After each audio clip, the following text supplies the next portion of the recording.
All right, everybody, welcome to the I Disagree podcast. You know, I can honestly say the reason why we've named it I Disagree is because it's two words I believe that have not only changed my life, but we all wouldn't be sitting here if we didn't say I disagree. And here's basically what we stand for. In the past 3 years, there has been more disagreements, controversies, opinions, ideas, failed expectations, character reveals, surprises, disappointments, lies, beliefs, assumptions, and bullshit than ever before. Here we go. You guys ready for the first one? All right, everybody, welcome to the I Disagree podcast. I'm so excited you guys are with me today. And actually, I have to say, our first ever I Disagree podcast. And the reason why I'm really excited is because, you know, I can honestly say the reason why we've named it I Disagree is because it's two words I believe that have not only changed my life, but we all wouldn't be sitting here if we didn't say I disagree. So I'm excited, and with me, I'm very excited for my two co-hosts, Dana Dilling and Ross Krzyzewski, but I'm going to have them introduce themselves because I want everybody on the panel to be introduced. So why don't we go around the room, start with our two wonderful co-hosts. The one thing that I want to know from everybody is I want to know a little bit about yourself. I want to know married, single, career, also, you know, your age, because it'd be great to know. And any special thing that you want everybody to know about you. Ladies first. Go ahead. It already starts that way. Wow. All right, I'm Ross Skorzewski. I am 48 years old. I am VP of Real Estate here at the Wellness Way. I have two children, one who is just freshly 18 and the world is just beginning for him. He's a recent graduate. Will be going off into the Marines soon. 12-year-old daughter who acts like sometimes she's going on 20 herself, and jack of all trades, excited to sit at the table with all of you and share some thoughts and ideas, a little provocative here and there, to agree and possibly disagree. And with that, I pass it off to you. My name is Dan Melke. I'm 53 years old, live in the city of Green Bay. I'm married for 32 years. I have 3 wonderful children, 6 grandkids, all from my son. My daughters haven't helped me yet, so I'm waiting for that. And I'm the vice president of a labor association here in Green Bay. I am Carrie Byrne. I am originally from Crivitz, Wisconsin. I'm 33 years old, married, have 3 kids, a 5-year-old, a 4-year-old, and a 6-month-old. So brand new. I am working in accounting. I've been doing that for like 11 years. Hi, I'm Steve Frazier. I'm from Rothschild, Wisconsin. I'm 66 years old. I'm a conservative Christian entrepreneur with a vision of nurturing and developing generational Christian leaders. I am married for 32 years with 4 children and 8 grandchildren, and I believe that our future lies with our children. Fantastic. Hi, I'm Keisha Van Dalwyk. I am soon to be 39 years old, so I'm still only 38. I am married to my husband for 7 years, and I have 2 little kids, one 6, also going on 16, and one 5, probably going on 25 at this point. So I am a regional field manager, and I've been in that industry for over 13 years at this point, so I'm excited to be here. Awesome. My name's Dana Dilling. I'm 34. I've been married for 9 years, and I have 2 kids. I used to be a CPA. I actually worked on taxes for 10 years, so we have something in common, I guess. And then I left that career because I wanted to do clinical nutrition because I'm very passionate about health, and I also now co-host this podcast, and I make content for men who are looking for dating and relationship advice, and that can be found at Dana Disagrees. Yes. So can I be your first client? Because, you know, I'm single and I'm ready to mingle. I will, and after Actually, I'm not, but I'm not coming to you for advice on dating. Yeah, you are. No. Yeah, you are. How We're picking that girl out. How many years have you been? Yeah, we get No, veto power. there's Yeah, a- we veto do power get on this one. We're get that. gonna have to just strongly disagree on that. How many years have you been married? 9. 9? That's reasonable. Is it reasonable to speak into my life? Yes. I'm 48. How are you going to help me? I'm 34. I disagree. You can't disagree on my age. As we're getting started off with a bang, it's pretty awesome. So now remember, the cool thing about this podcast, I love the discussions we're going to have because it's all about, you know, we're going to share a lot of the same things that we agree about all the time. But the idea is this. I think it's more important for people to get around a table and talk about some very important issues. And like I said, the 4 topics we're always going to talk about, because they're all interrelated. Number 1, it's going to be about health. Obviously, it's important for everybody. Number 2, male and female, like we talked about, from relationships to dating to everything that way. And then we also have to talk about politics and religion. They're all in ties together that way. And there's going to be some deep discussions about that. Even today, we're going to have some things. And I actually I'm throwing Ross and Dana a little curveball if we get to the 4th question, because I changed it. Of course you did. Might as I well Shocking. changed it. start I mean, just with that. shocking. yes. We're not actually sure which one let's you're doing first anyway. So Yes, it's fine. I do realize It's you guys fine. don't know which one we're doing, but it's kind of cool. But now here's the rules, though. And here's one of my big rules. We have to, when we talk about a topic, I understand, especially with women, they always like to talk about exceptions.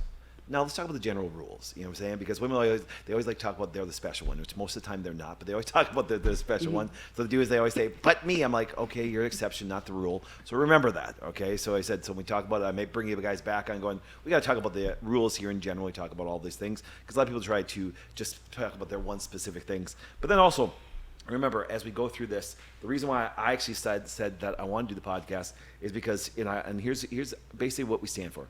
In the past 3 years, there has been more disagreements, controversies, opinions, ideas, failed expectations, character reveals, surprises, disappointments, lies, beliefs, assumptions, and bullshit than ever before.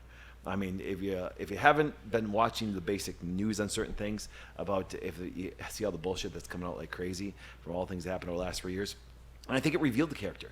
Like I said, it's going to be fun having everybody on today. It's going to be fun having Steve on today because, you know, anytime that we talk about, anybody brings up religious stuff to me, it's like, and I said, I love Jesus with all my heart, but I think the church has been the most disgusting people the last 3 years when it comes to the things that happened over things. So we're going to talk about this. We're going to disagree about it. We're going to talk about it. It's going to be kind of cool, but here we go. You guys ready for the first one? And what we'll do is this. Now what I'm going to do is I'm always going to make this statement, and then what we're going to do is we're going to go around the table and we'll start with ladies first, as always on this one, because it's important to them.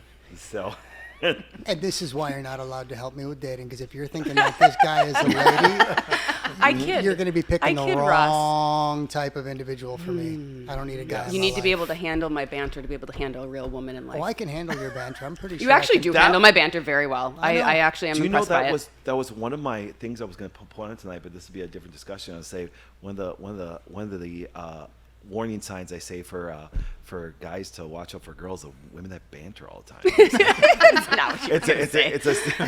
That was one that was like, okay, I was like, Your word is combative. It's Combative. not banter. That's a good I'm not point. being All right. combative. I'm teasing. All right. Well, she's combative right Well, now. I am being combative right now, technically. All right, so here's our topic. I'm going to make a bold statement, which I believe. And like I said, and the nice thing is this, is I'm not saying that on this podcast over time that I won't even change some of my thinking on stuff. I'm always open to learn. What's the old saying? Learn like you are going to live forever, but live like you're going to die tomorrow. So I'm always constantly trying to learn something that way. So I love the other people's stuff. So what we're going to do is we're going to start with the ladies first on this because I think it relates to them the most. And then I want to see what the guys say, especially having daughters. And you have a daughter. Alex is your daughter, I do. correct? She is. Yes. Yeah. So here we go. I'm a lucky guy. Yes, There this you is a good go. one. It's fantastic. So here's my statement. And like I said, we'll start with ladies. And Dana, actually, we'll Dana, let you go last on this one because we have talked about this before. But here we go. When it comes to women, money should be a top priority for a woman when choosing a man to marry. Agree or disagree? I disagree, only because I don't think money creates happiness. I've been in jobs in the past that I've made a lot of money and I have not been happy, and moved to jobs where I have made less money and been way more happy. So I feel like money doesn't create happiness to a certain extent. I do think that buying things and having nice things is good to have too, and living in a nice house, but I don't think. Well, then you just totally discredit everything you just said. When women say to me that money doesn't bring happiness, I'm like, then you don't know where to fucking shop. Do you say? And here's what happens. Being a Christian person, that means you haven't made enough to give it away. It's true. I mean, think about it this way. It's like I hate the aspects of we downplay money like it's something not significant on there. And it's like, and it's always, and like I said, it's kind of funny. And I think men are gonna have a different perspective, but it's always like this. So here's what happens. Now you have kids, right? Yeah. Okay, so daughters. A daughter and 2 boys. Do you know the number one reason why actually people file for divorce today is? Money. So then how can it not be? See, it's true. Gotcha. And you're a CPA, correct? Not a CPA, Okay. but I work in accounting. Work in accounting, okay? So for example, I mean, I just love when people downplay money like crazy. You know, it's like funny. I see it in churches too. They downplay money until they ask for it. They do. It's Yeah. kind of crazy that way. So it's like It's evil till you need it. It's evil till you need it, and it's like, and you know, it's really funny. Now, having children, correct? Here's what happens. How many guys want to raise healthy kids? Me. So we all know this. So if you think of it this way, Yeah. yes, we all know it. Dan, raise your hand. Yeah, Dan. Well, I raised them think already. this They're all way. healthy. And I do want you to think of it this way, and I want to set some tenets to this question that way too. Do you understand that a lot of people always say money is not the important things, but money affects every important thing in life? So then why is it that women, especially when we talk about money, it's always like it doesn't bring happiness, but every aspect of their life that could cause the most trouble, or actually, ever been to Hawaii? No. It brings happiness. Yeah. I'm sorry. I grew up in Crivets, Wisconsin too. Would you rather go on vacation to Crivets at Cambridge camping or go to Hawaii? Definitely Hawaii. Thank you. So don't tell me the bullshit that money doesn't bring happiness. Now, after hearing all that, what's what your is your take on this? Because, you know, women, you know, so what are your thoughts on this? Agree or disagree? I would agree with this statement, and mainly because I always think that you need money for certain things. Meaning, I mean, you went down that path already, but I've always said I don't need a certain amount of money. I need enough money to do the things that are important to me and my family. So if it's health, which we know most of the time, if you want good health care, right, you have to pay out of your pocket for that. So that's a lot. Like my husband and I talk a lot about where are we spending our money is really important to us. It's not we need $1 million. I need enough to do the things that I enjoy doing, and my kids are healthy, and that my kids like to do, and to build memories. So, daughter? Do you have a daughter? Both. So One back to daughter. ladies, both of the questions that way. So once again, do you think then it should be a priority when looking for a man? Because, well, I have 4 daughters. And if I look at it this way, it's like going, I don't want to take on another kid when they get married. You know, it's like, because you know that you got daughters, Dan. It's like, Yeah. think of it this way. It's like the minute that happens, so I'm like, all right, hey, listen, I think it's an extreme important thing to do when it comes to ladies, because especially if you have daughters someday, you want to, you know, them to be able to engage in life, but even support themselves and stuff. So I do think it's important. I think even I have a son that we are already, I mean, he's 6 years old, but we're raising him to be able to support and live on his own, and to have a wife and a family, to be, you know, self-sufficient. Yeah. Because ultimately at some point I want to be able to be like, you're Yes. gone out the door, but you also better be taking care of your wife and your family that you choose to have. And how old is he? 6. See, someone's here putting the cart way before the horse, but right? I mean, this is some of the most formative years. Yeah. And to speak it and to begin to model this and to have this ingrained into his day-to-day is so valuable, I think, over a long time, because when he does hit those crucial years, he's not going to have to be learning. It's already a part of his system of living that he's going to be able to pull deeply from, and he'll have the why behind it. He won't have to figure that out at 17, 18, and 19. Yeah, it's already part huge. of his vocab. Yeah, At that point, it's absolutely. not even going to feel like a change or a push or something that we have to try to figure out later on in life. And that's really the goal: is make it as simple as possible from early on, and do hard work, and you will get paid to what you need to get paid. There you go. Can I say something too? Absolutely. Yeah. So going back to what I said, I feel like I am like kind of changing my mind. So I grew up in Crivets, Wisconsin. Yeah. And I grew up in a house where we didn't have a lot of money. Yeah. So really we had a lot of happiness keeping us together. We had 6 kids living in a 2-bedroom house. So my mom and my stepdad slept on the couch. So I feel like my views of money are a little bit different. But I do agree that I want enough money to be able to do what I can or what I want to do in life and be able to support my family.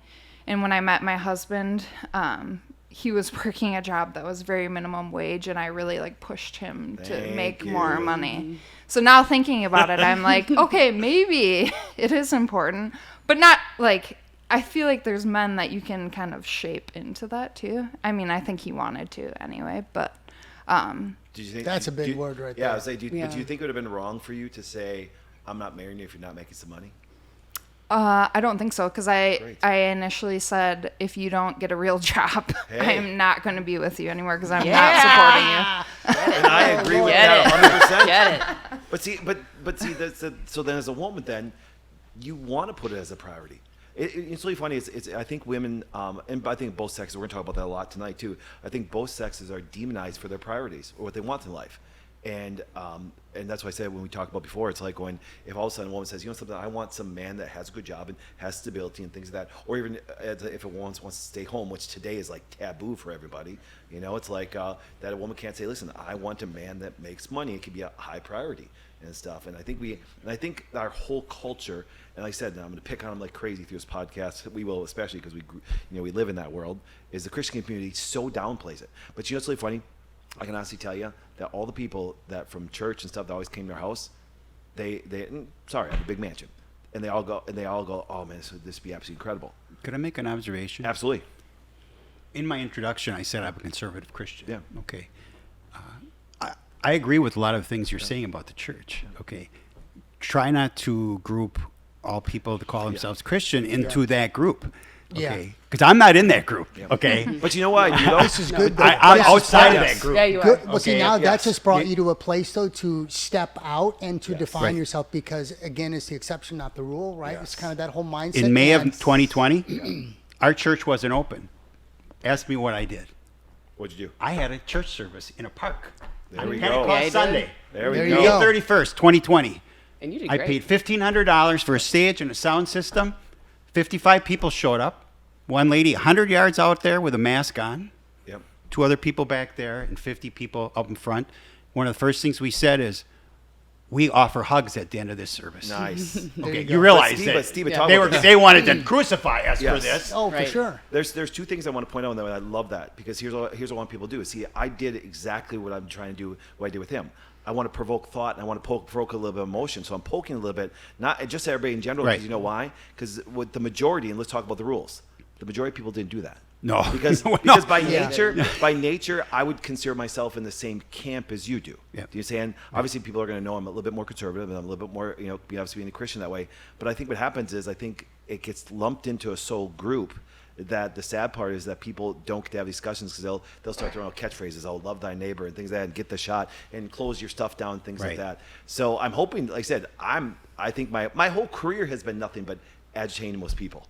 That's why I have a career on it that way. It's like I'm here because you don't agitate me. yes, exactly. Yes. And you failed with me. Yes. Yes, but I love the thought and discussion we already provoked on there. Yeah. You say going, hey, listen, because I think what happens is I think we have to. People by nature are so tribal that they'll go along instead of really digging deep. If a pastor says something in general, they'll kind of go along. Just like I said, I get really frustrated when I look at people and going, well, money doesn't bring happiness, not that important. I'm like going, really? That 80% of divorces happen because there is some financial stress that way, and I think that what happens is if you think about the majority of problems that people have, believe it or not, are mostly money.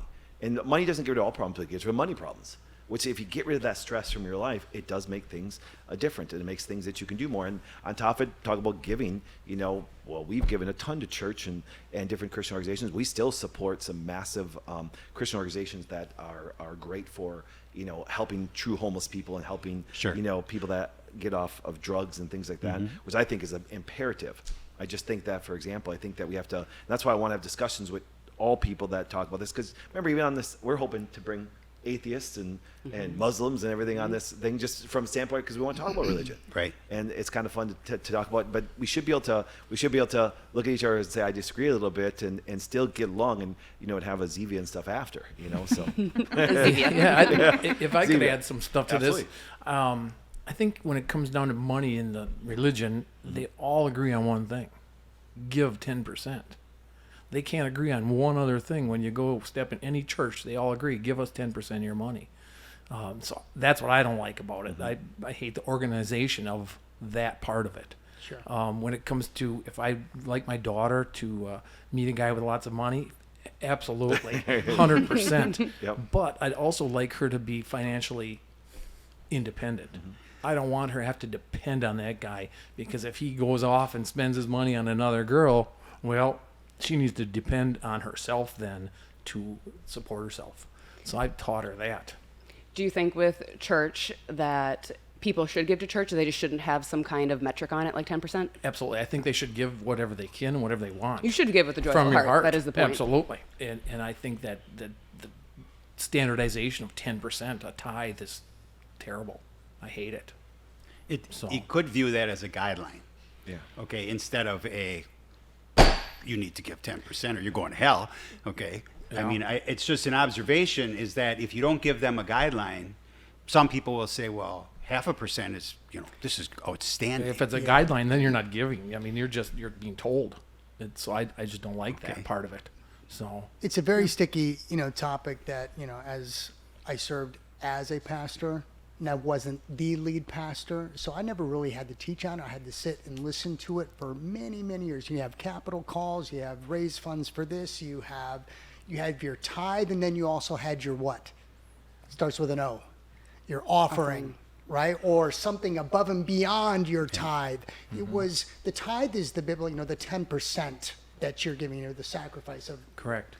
But then there was always this idea of more, whether it's to support missions or to support the growth of the church, but there was always something more. But what if the person that was only able to give 1% or 2% or 3%, there was always this striving to try to work and get up to that 10%. And then if I do tithe, what is the potential blessing that awaits? Right. Is it a check that's going to show up in my mailbox? Is it groceries that's going to be dropped off of? Is it going to be someone taking care? That's not the purpose of this. Correct.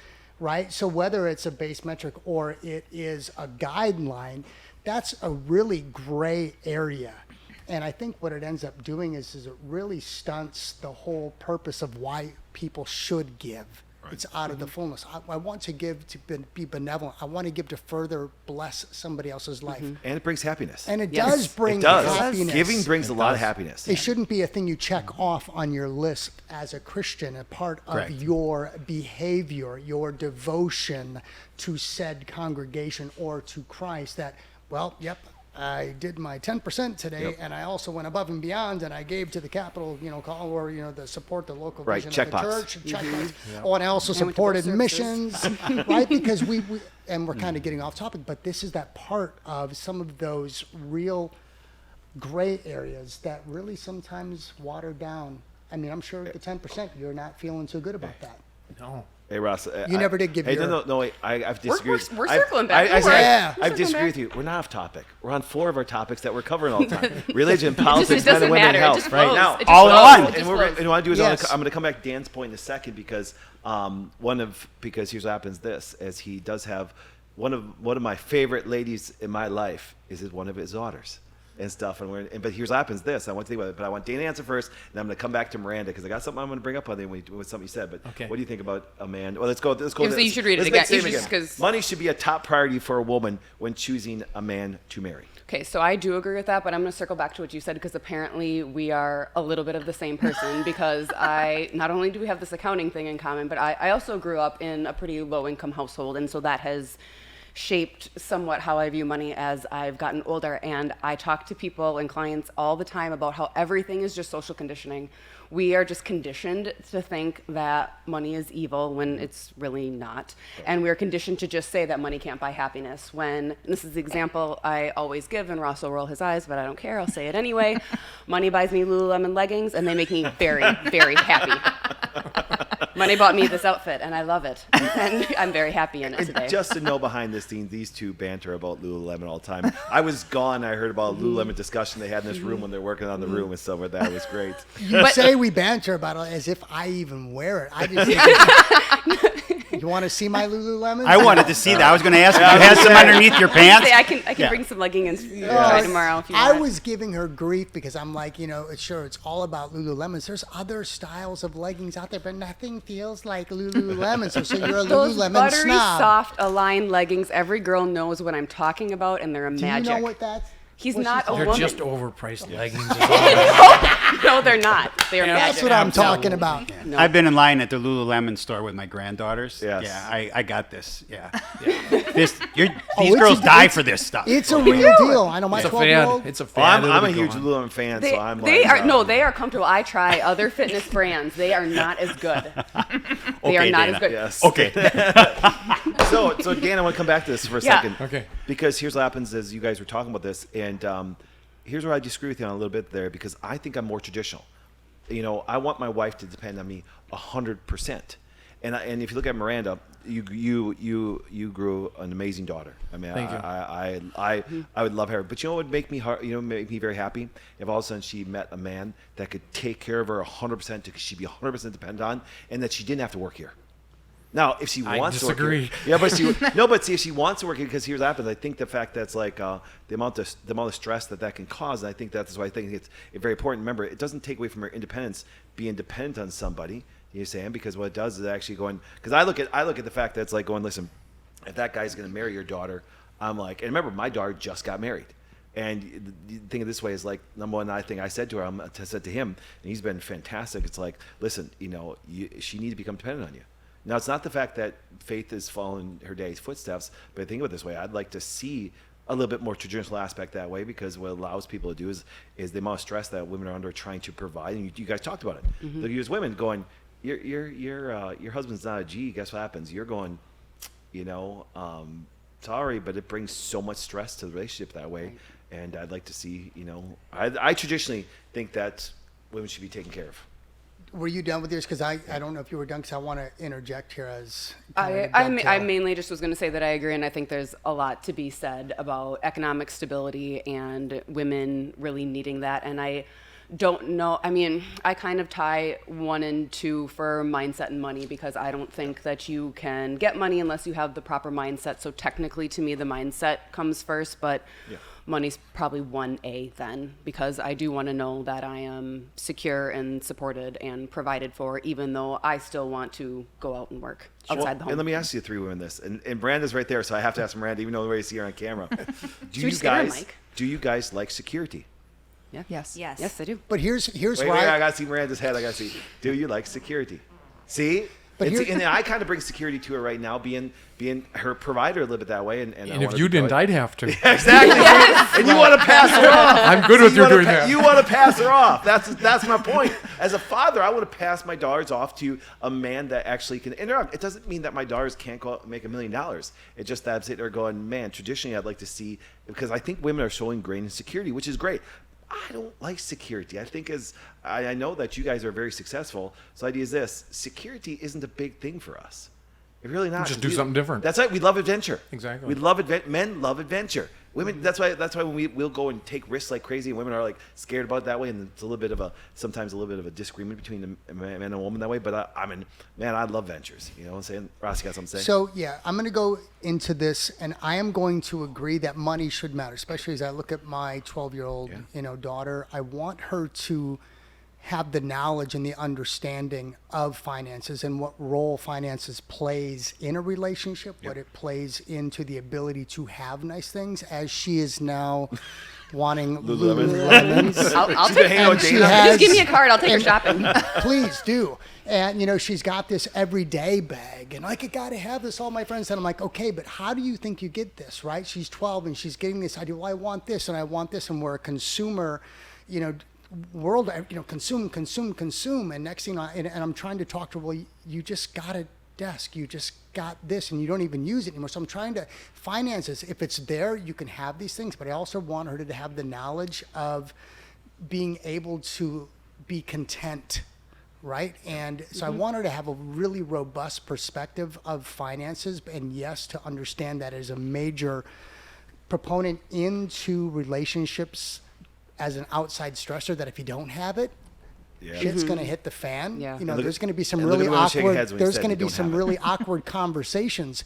You're going to be looking at your boyfriend, your, fiance, your husband, and be like, what's up? And then kids are going to be there. You'll be like, what's going on? But to your point, I also want my daughter to know her skill set. I want her to develop a craft. I want her to be able to, if need be, with the divorce rates where I'm not projecting doom and gloom, because she's only 50% of a relationship, 100% if she's there. Yeah. And she doesn't get to control The other the side. next 50 to 60, 70 years with a partner. Yeah. If something were to come in and that relationship were to dissolve, I would hate for her at 25, 35 to go, what am I going to do? I want her to have a proficient skill set that if that were to come, I would love for her to be dependent on somebody, right? I want you to provide for me so I can do these things. But man, if shit hits the fan and she finds herself walking down divorce court, row, Correct. I want her to be able to step into a posture of being able to provide for herself. Well, good, I can good tell lead you- in, because now we can get Steven, we can get Dan's perspective on this. So Dan, let's start with you once again. Money should be a top priority for women when choosing a man to marry, and agree, disagree, and then Steve, you can go after. Yeah, like I said, I lived that life. I got married when I was 22 years old, and my wife was a stay-at-home mom for 11 years. And I was always worried if something happened to me, what would she do? She had no skill set. And so I tried to persuade my daughters to get something when they turn 20 years old or 19 years old, or have a skill set that they can depend on that also.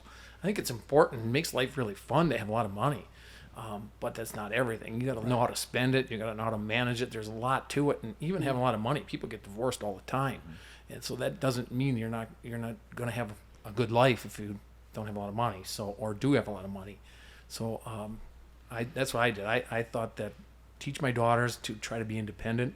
But yeah, having money is awesome. So Now, before we go on to Steve, there's a stat I read the other day, and I haven't had much time to research it. But you know what statistics for divorce on a couple that starts a company, Gary? You know what statistically the divorce rate is?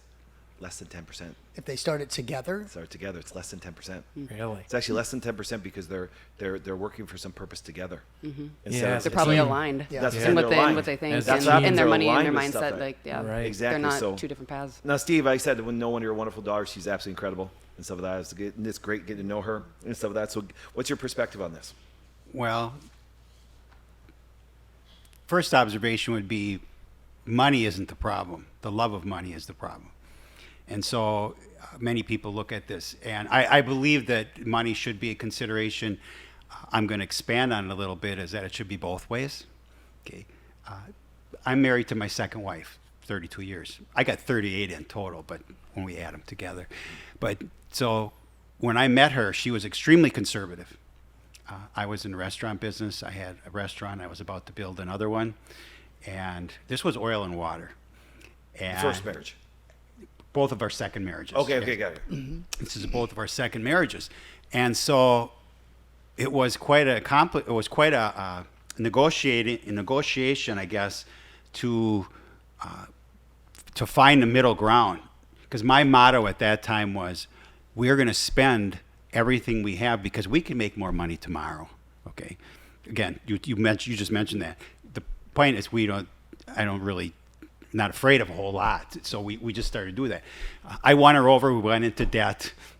So I molded her, I guess. Yeah. I'm not going to let her see this part. Okay. We'll edit this part out. Okay. So, but anyway, We can. I think it's crucial, but she knows this. Okay. And right now, she's the major breadwinner in our family. Okay. Full-time college professor online. Does very well. I do my thing. I do other things. About to do some incredible things. I think it's really crucial for people. The challenge today's world is that to find a man or a woman that wants to work and wants to go out and make a money. How do you find, how does your daughter, my daughter's single now. Okay, now she's self-sufficient and she always will be, and she has been for many years. All 4 of our kids worked in our restaurants. And the deal was you had to be the best employee in the restaurant or you didn't work there. They all started at dishwashing, kitchen, wait bar, whatever. Okay, they were our best employees. Where's that work ethic today? It doesn't exist. Okay, that's the exception. It's not the rule. The rule is it doesn't exist. There are many exceptions. Okay, but when you talk about millions of people, millions of kids going into the workforce, how many 100,000, 200,000 have great work ethics? It's pretty rare. So I feel bad for boys and girls young men. Everybody's young to me, right? You guys are all youngsters. Right? So you're young, but there's advantages to my age is that I have some life experience, and that shows me that we have to teach this next generation. They have to work. I would like to see my grandkids work when they're 15, 16. I mean, I'm the guy. I did 11-year-old, 10-year-old paper route, 12-year-old my own paper route, 15 dish boy, mug boy at the A&W, 16 kitchen at the A&W. I did this like many people of my age and younger, and I'm sure some of you have done that as well. Yeah. Well, on top of it, now think about this. I want you to think about the concept you said, because I can see that too, just even having a ton of employees across the U.S., is there's a lot of lazy people. And I sit there and go, how does it get that way? I mean, how does it really get that way considering the fact that it's like, I look at my 4 girls and how I've trained them up, and how, Chris and I sat there and go, okay, listen, you go in society, you're going to have to be able to work hard. You know what I'm saying? Now, God bless, hopefully you can find somebody. I'm still hoping, like I said, like we talked about before, that my 4 girls marry a guy that they can be dependent on, because I think that, and here's why, here's one of the reasons why I was thinking about this a lot when I was traveling this past weekend, is I think that if young ladies are taught to work hard and build a career and not be dependent on man, they're going to get rid of their youthful years of having kids in the family. And that's why we have the crappy kind of families we do have, because they're not set in traditional things where women are giving their years away for all these things. And all of a sudden they're 35 years old, 40 years old, and they have 1 or 2 kids, if not even any kids that way. And then their fertile years and their years where they really can, I mean, no joke. I mean, I know Ross wants to have more kids at 48 years old, but it's like, but there's a time where it's like, parents are getting older and older and older, and the worst part is we even deal with clinic that way. A lot of women are having a very hard time having kids past 30 because they're so darn sick by the time they come on, and they're missing all those valuable years. So it's like, teach them massive work ethic. I think that what happens, and I think, it's kind of funny. I was reading this on the plane on the way here. A lot of people grew up in the farming generation, and therefore by nature they had to work because the farm needed help. So they need to go out and take care of the cows and take care of the animals and stuff like that. And so it's just by nature, everybody was kind of taught to that way. There's a reason they call it the farm boy work ethic. Yeah. That's a thing. That's a slogan. I grew up on a farm where we So did I. raised chickens, and at the age of 9, 10, 11, I was up at 5 in the morning on the weekends and butchering chickens. Yep. And Yep.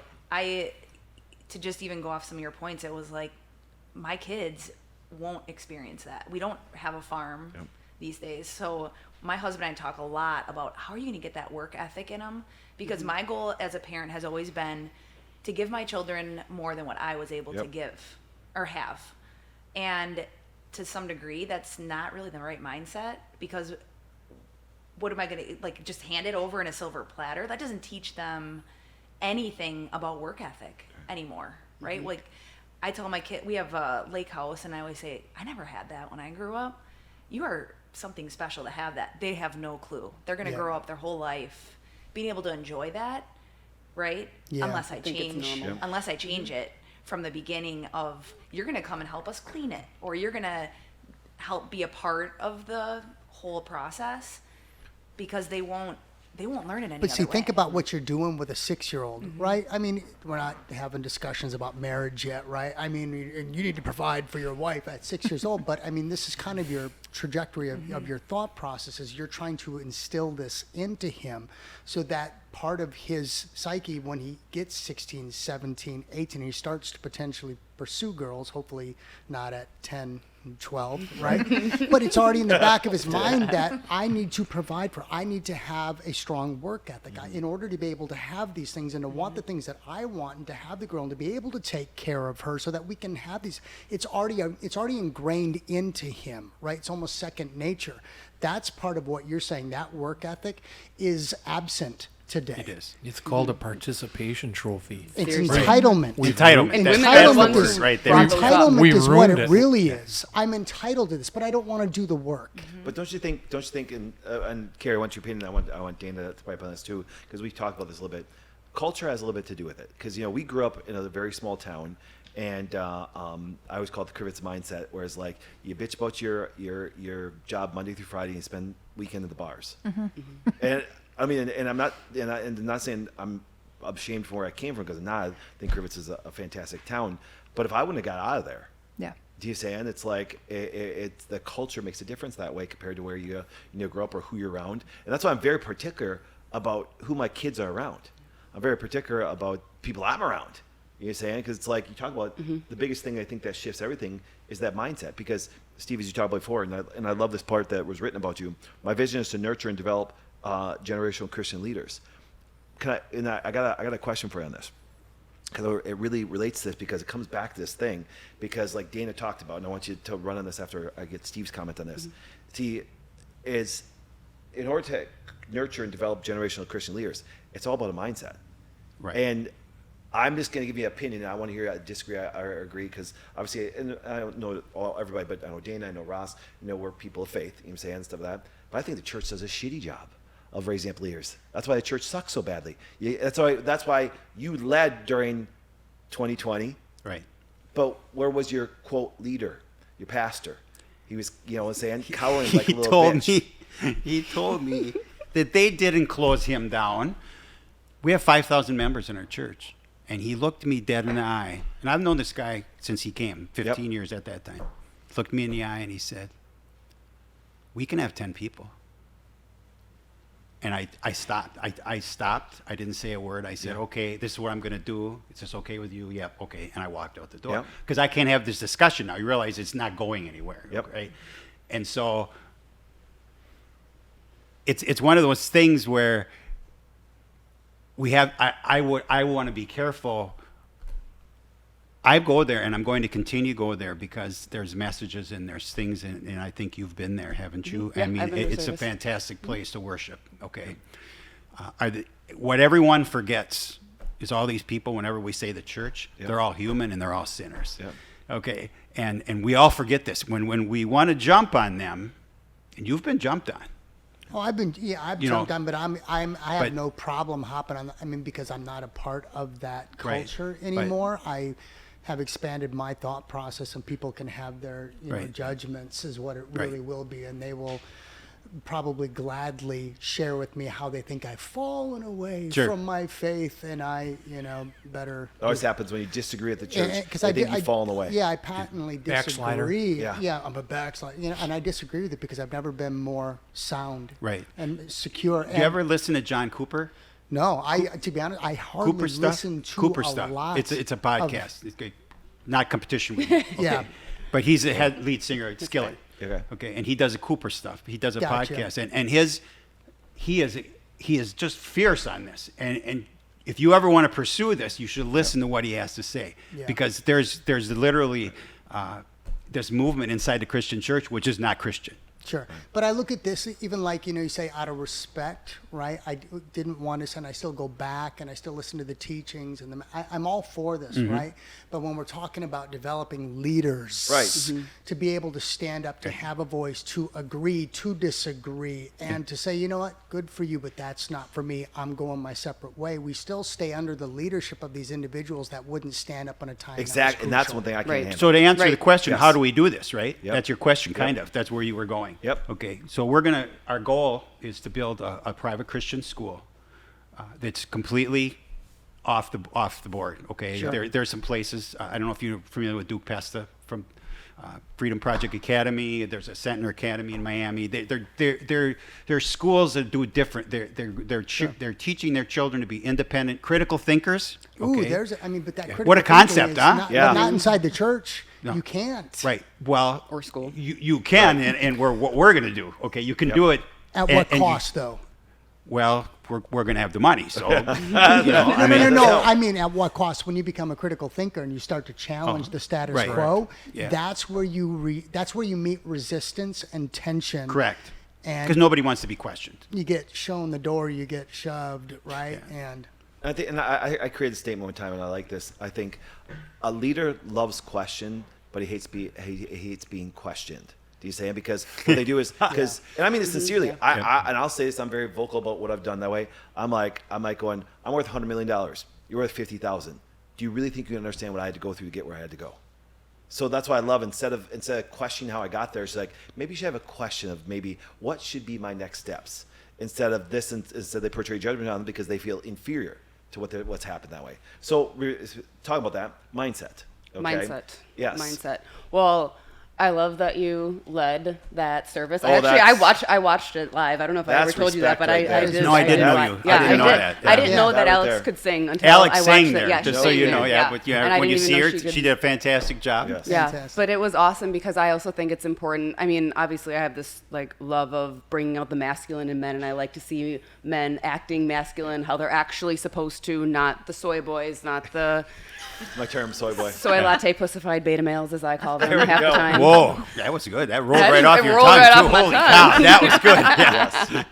You are two lucky guys. You know that? They have her all the time. Oh. I disagree with the Yeah, I disagree. Steve, we disagree with you. Don't Oh turn no, this thing we're off. gonna clip that out, and then we're just I gonna don't, cut it off I right don't there. disagree with the soy that. boy, but I disagree with the slam on the betas because you got to fall into the Yes. whole understanding of Yes, the that's true. alpha, We the have- beta, the zeta, the omega, the delta, and all that. There is because, value in all of yeah, those. not in those everybody's categories, can- I know. Not everybody can be an alpha. No, Yeah, we're just more valuable. That's true.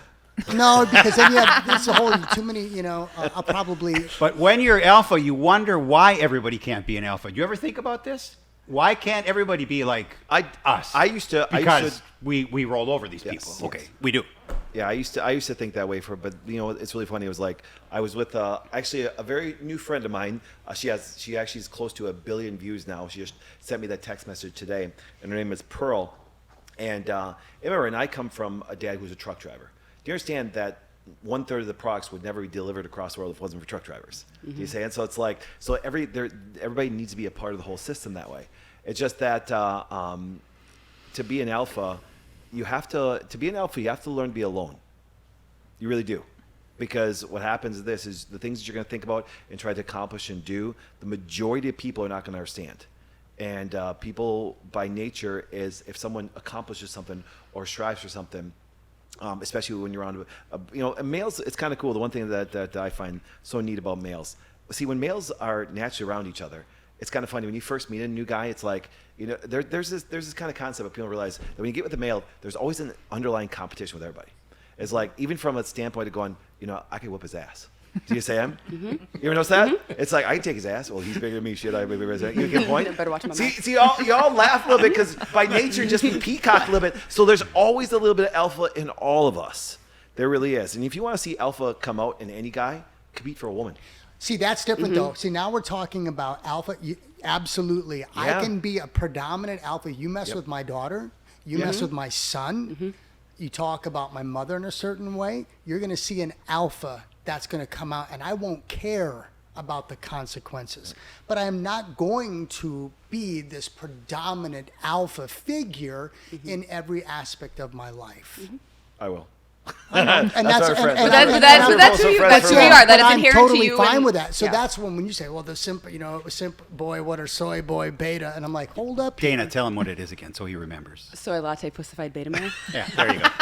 That, You're going to have to practice that, I Ron. know a Practice. therapist that you need to meet with gotta- because Is it you have some One issues. of our newest artists, she's awesome, Amy Johnson. We got to get a quote of that with Dana on there. We got to put that up on the screen up there. We got to put that right there. That'd be a good quote for her and stuff. This so is such great now, pictures first of all, of us. before we go on, Father, I'm Jack. Do you guys know we've been?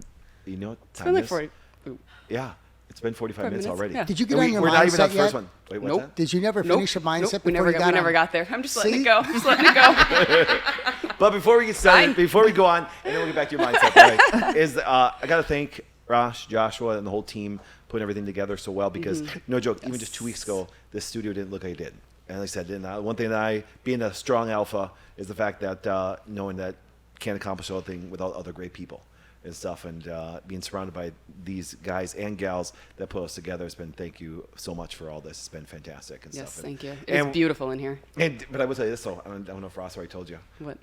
He might destroy your room. Why? Because That room? Yeah. That's not really, your Your room office. per se. Why? Because we're going to Do you want turn me it to share into with you? No. No, we're going to Oh, probably. No. That'd be awesome. You guys share an No. office No. together. That would No. be fantastic. No. Do you agree? I agree. I agree. You're fired. Wow. I'm rehiring you. I can over alpha that. Yeah.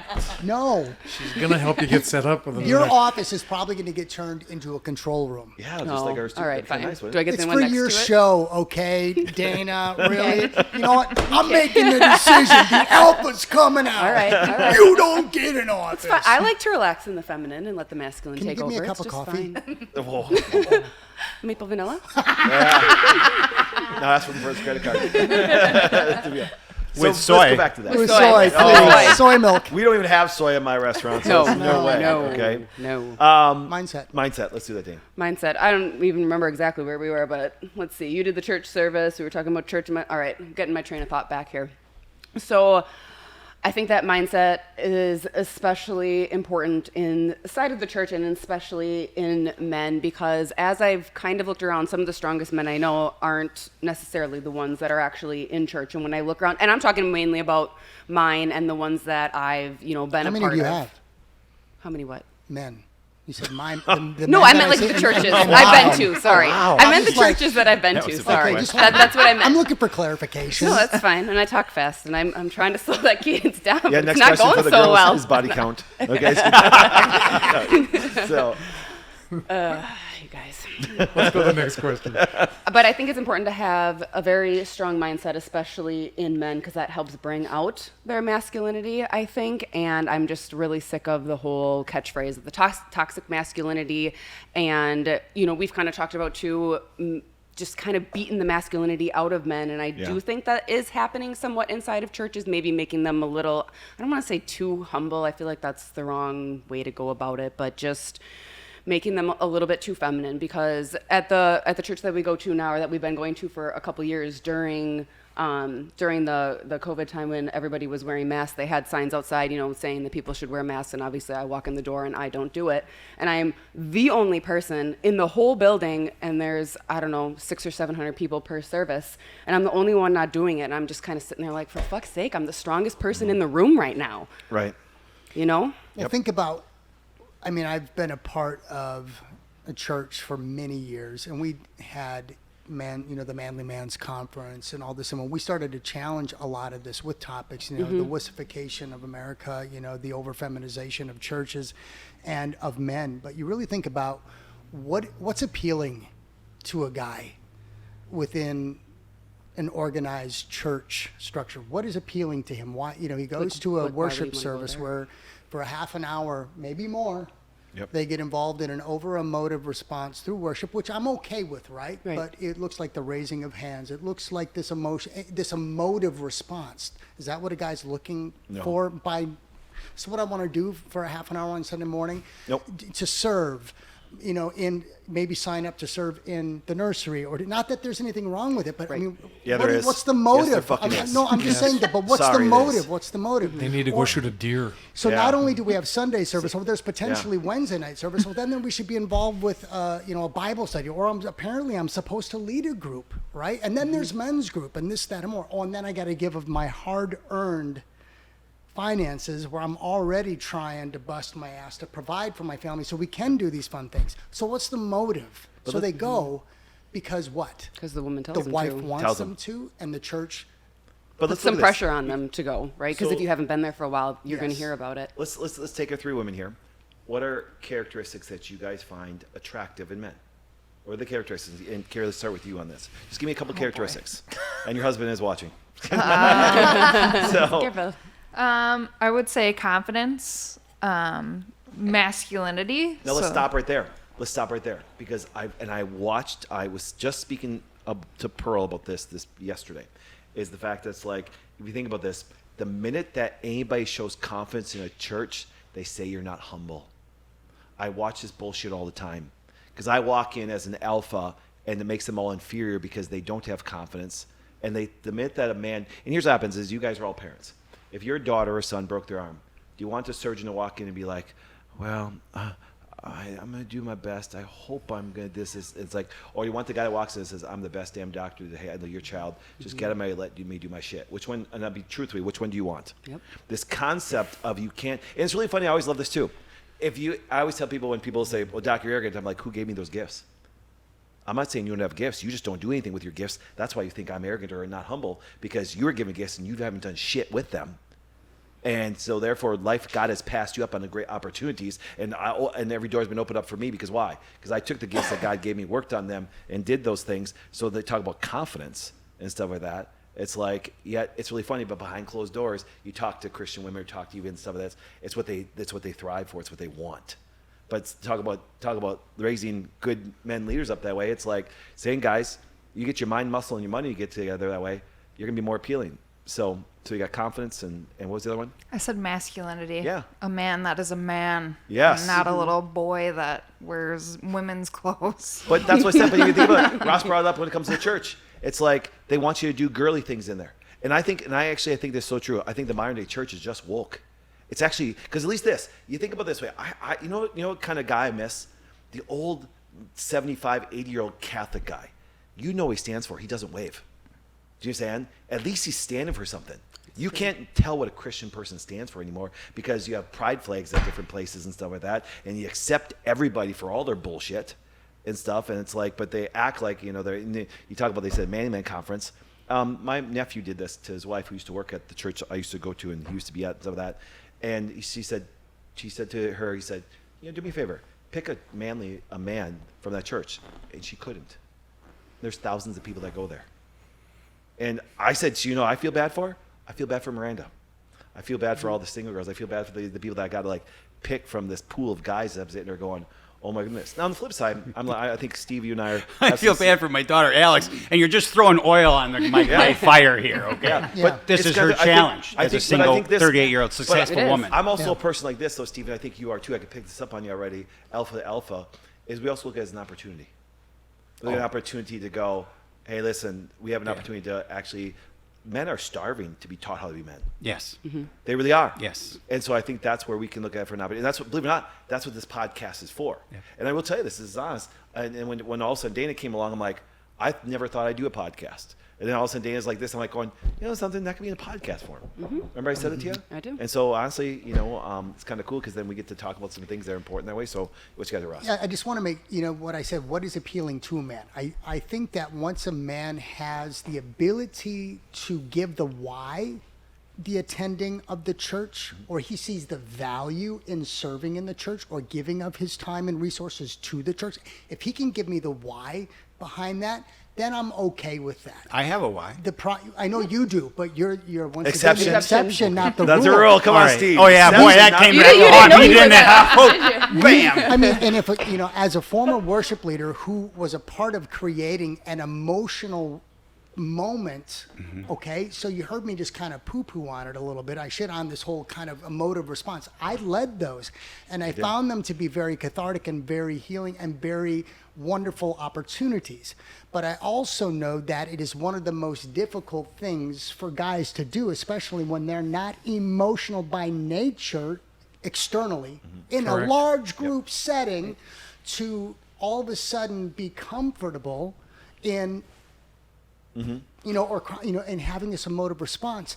And by nature, when they're with their wife or even with their kids, the wife is there doing looks this. like she's taking, yeah. And then if he's not doing it, there's an innate projection of there's something wrong with you. So a guy doesn't want to be a part of that. So he reduces, he pulls away, and he thinks that now I have to do these things in order to be accepted, order to be Christian, order to be saved. And that's where we start to see the chipping of the way at the masculinity. Yes. And that's where the wussification, the over-feminization, and that's where we see their voice diminish. And now they can no longer question. They can no longer challenge. They can no longer take the gospel and actually digest it for themselves and actually pastor and lead their own family. Well, I always said this: let the women go to music, and guys go talk about women and money.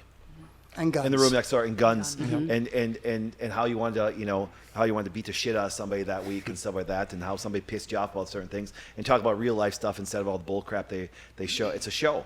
It really is a show. It's like, that's why it's not successful.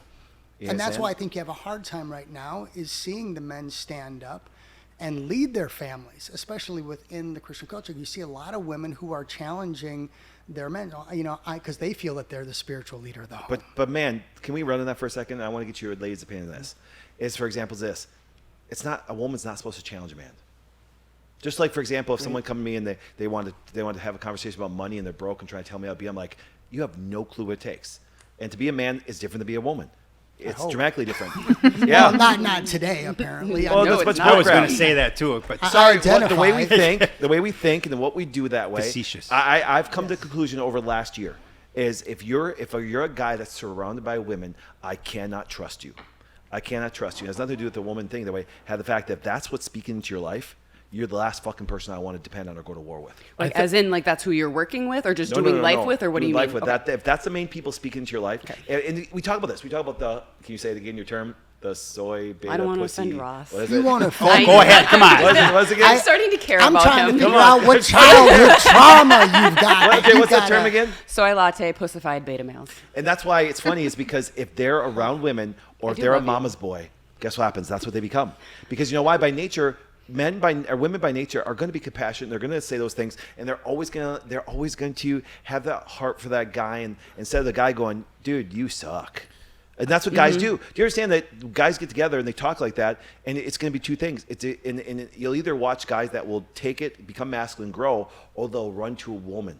And it might be their mom, might be their wife, might be somebody that way. Because that's what I said. I had a conversation with a pastor. Well, actually, I like the guy, but I said, listen. I said to him, and he's actually. I said to him, I said, listen. I said, when are you going to start speaking like a man in front of church? You know what he said to me? He goes, the majority of my church would leave. Yep. And they Would wouldn't give leave. any more money. That's right. Yes. See, thank you. Church It's is a become business. woke. So you have to. So I just know like, this. I know. the This whole- is the problem. If you offend them, they won't give any more money. Yes. But you know what's this? I'm wealthy. I'd give you a ton of money. Because you know why? I will invest in things that I know make people's lives better. Yep. And I don't have to be the leader of it. Do you know by nature, I don't care how elf you are, I don't care where you are, somebody always wants to follow somebody. Even when I'm trying to train I would something. hope. by- Even by nature. alphas want Yeah. to need That's to my be point. led. They do. Yes. They do. But so they always want to follow somebody that way. Yes. And so it's like, and so by nature, it's like, that's why you've seen that. That's why I said, it's a great opportunity for guys right now to step up and be that. Because you're going to have, I always say this, for all you single guys watching, get your mind, muscle, and money together, and women are thrown at you like Frisbees. You know what I'm saying? It's like, here's not one, here's not one. It's just the nature of it. That's a new one for me. That's I'm old guy and I've never heard that before. All right, so I'm listen to playing this. Frisbee golf. I have- Is that what we're talking about I have here? the other I'm just questions. a net waiting for all the That's Frisbee. right. You are just. You are. It's like, Ross, okay, thank you. You know what I'm saying? No, but here we go. No, that So was I had a dirty. different question, but let's do this one. But I think it's going to be something that relates to it that way, and you women could actually give some insight in this way. Now here we go, because we're talking about finances and we've been talking about a lot. And I'm gonna go with this question instead. Number 3. We'll come back to number 2. Being rich is not a sign of intelligence, but wealth is. That's my statement.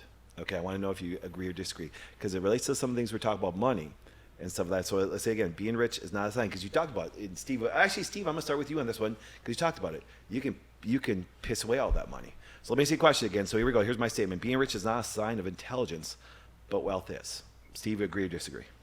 I agree. I just read Secrets of a Millionaire's Mind, Rich Okay. Dad, Poor Dad, and you look at that, and it's a mindset. And I have a friend that's extremely wealthy, and if you looked at him, you would think that he was some guy from off the street almost. And he's incredibly intelligent. He's wealthy. He doesn't want anybody to know he's rich. Okay, because he's not rich. He's wealthy, and he uses money wisely. And we're going to use his money very wisely and his intelligence to do the things we want to do.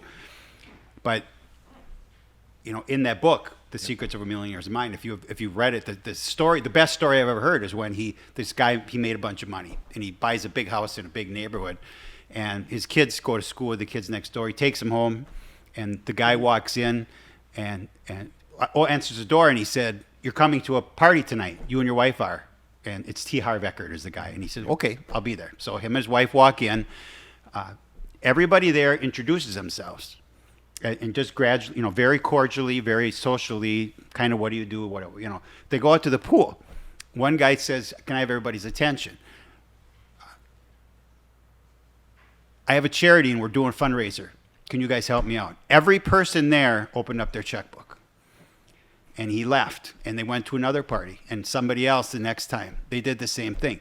And he walked out of there, and that first night he walked out, and he said, these are the nicest people I've ever met. And they're supposed to be filthy rich, right? We've been programmed, self-sabotage programming on wealth, Jason Yeah, we are. Christoph, okay, which I went through his class, but that's a whole another story with the kids never growing up, okay? But the point is that he realized that 98% of wealthy people are really nice people, and they give, and they. Well, You bet. You just said it. You just said. I mean, you're witnessing. I'm witnessing what he's talking about.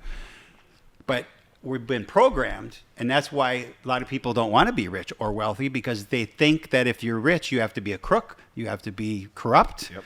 And you don't have to be. You can do it. You can do really nice things, and all the wonderful things you can do with that money, and you know it because you're doing it. It's fantastic, isn't it? Yeah. All right, Carrie, being in finances. Oh boy. I agree. Because I think wealth is more than just money. I think it's money and just happiness in general. So I think it goes back to the first question and our response. And Would you like to say that it's more abundant? yes. There you go. Yeah. So I think that, well, I know I agree with it.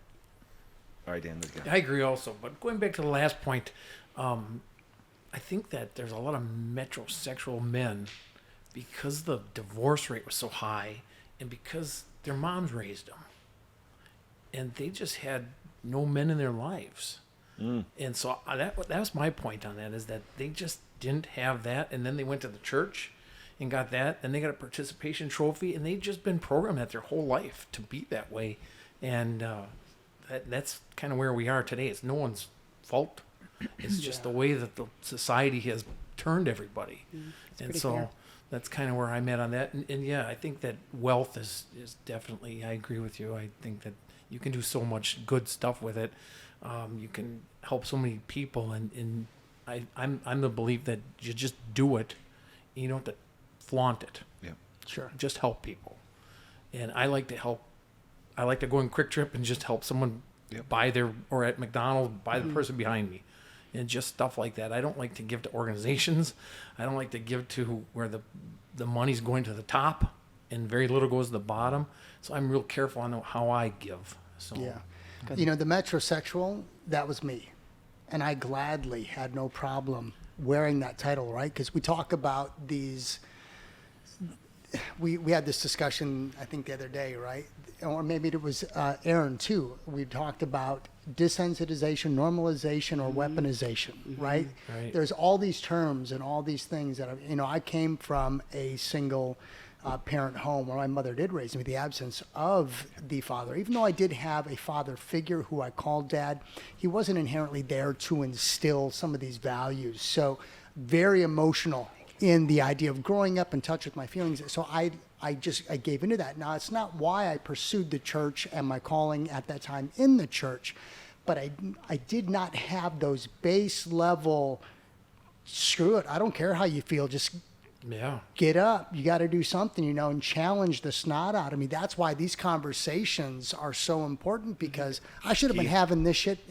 I should have been having these difficult conversations when I was 16, when I was 13, when I was 12. Instead, I was having them at 32, at 40, and then at 44. Right. Because that's when, after the divorce, it was like, it is only you. You don't get to sit and bitch. You don't get to sit and focus on your emotions. You don't get to sit and worry about this and play the victim. And that's where the black and white, and that's where like the metrosexual and the touching and the feelings and you're like, nope, no more. And that's the birthing process of the masculine side of things, right? Came for me at 44. How crazy is that? Mm-hmm. But yet, how long did I was doing my part. I was doing my role. I was serving. I was leading, and I was giving, and I was just being so benevolent. I was the soy boy. But let's do this though. Soy boy. We're gonna go against Dana right now in this one, okay? No. Yes. Ready for this one, Ross? Ready You for glad this you one? finally have some help? So Ross will be happy with this one.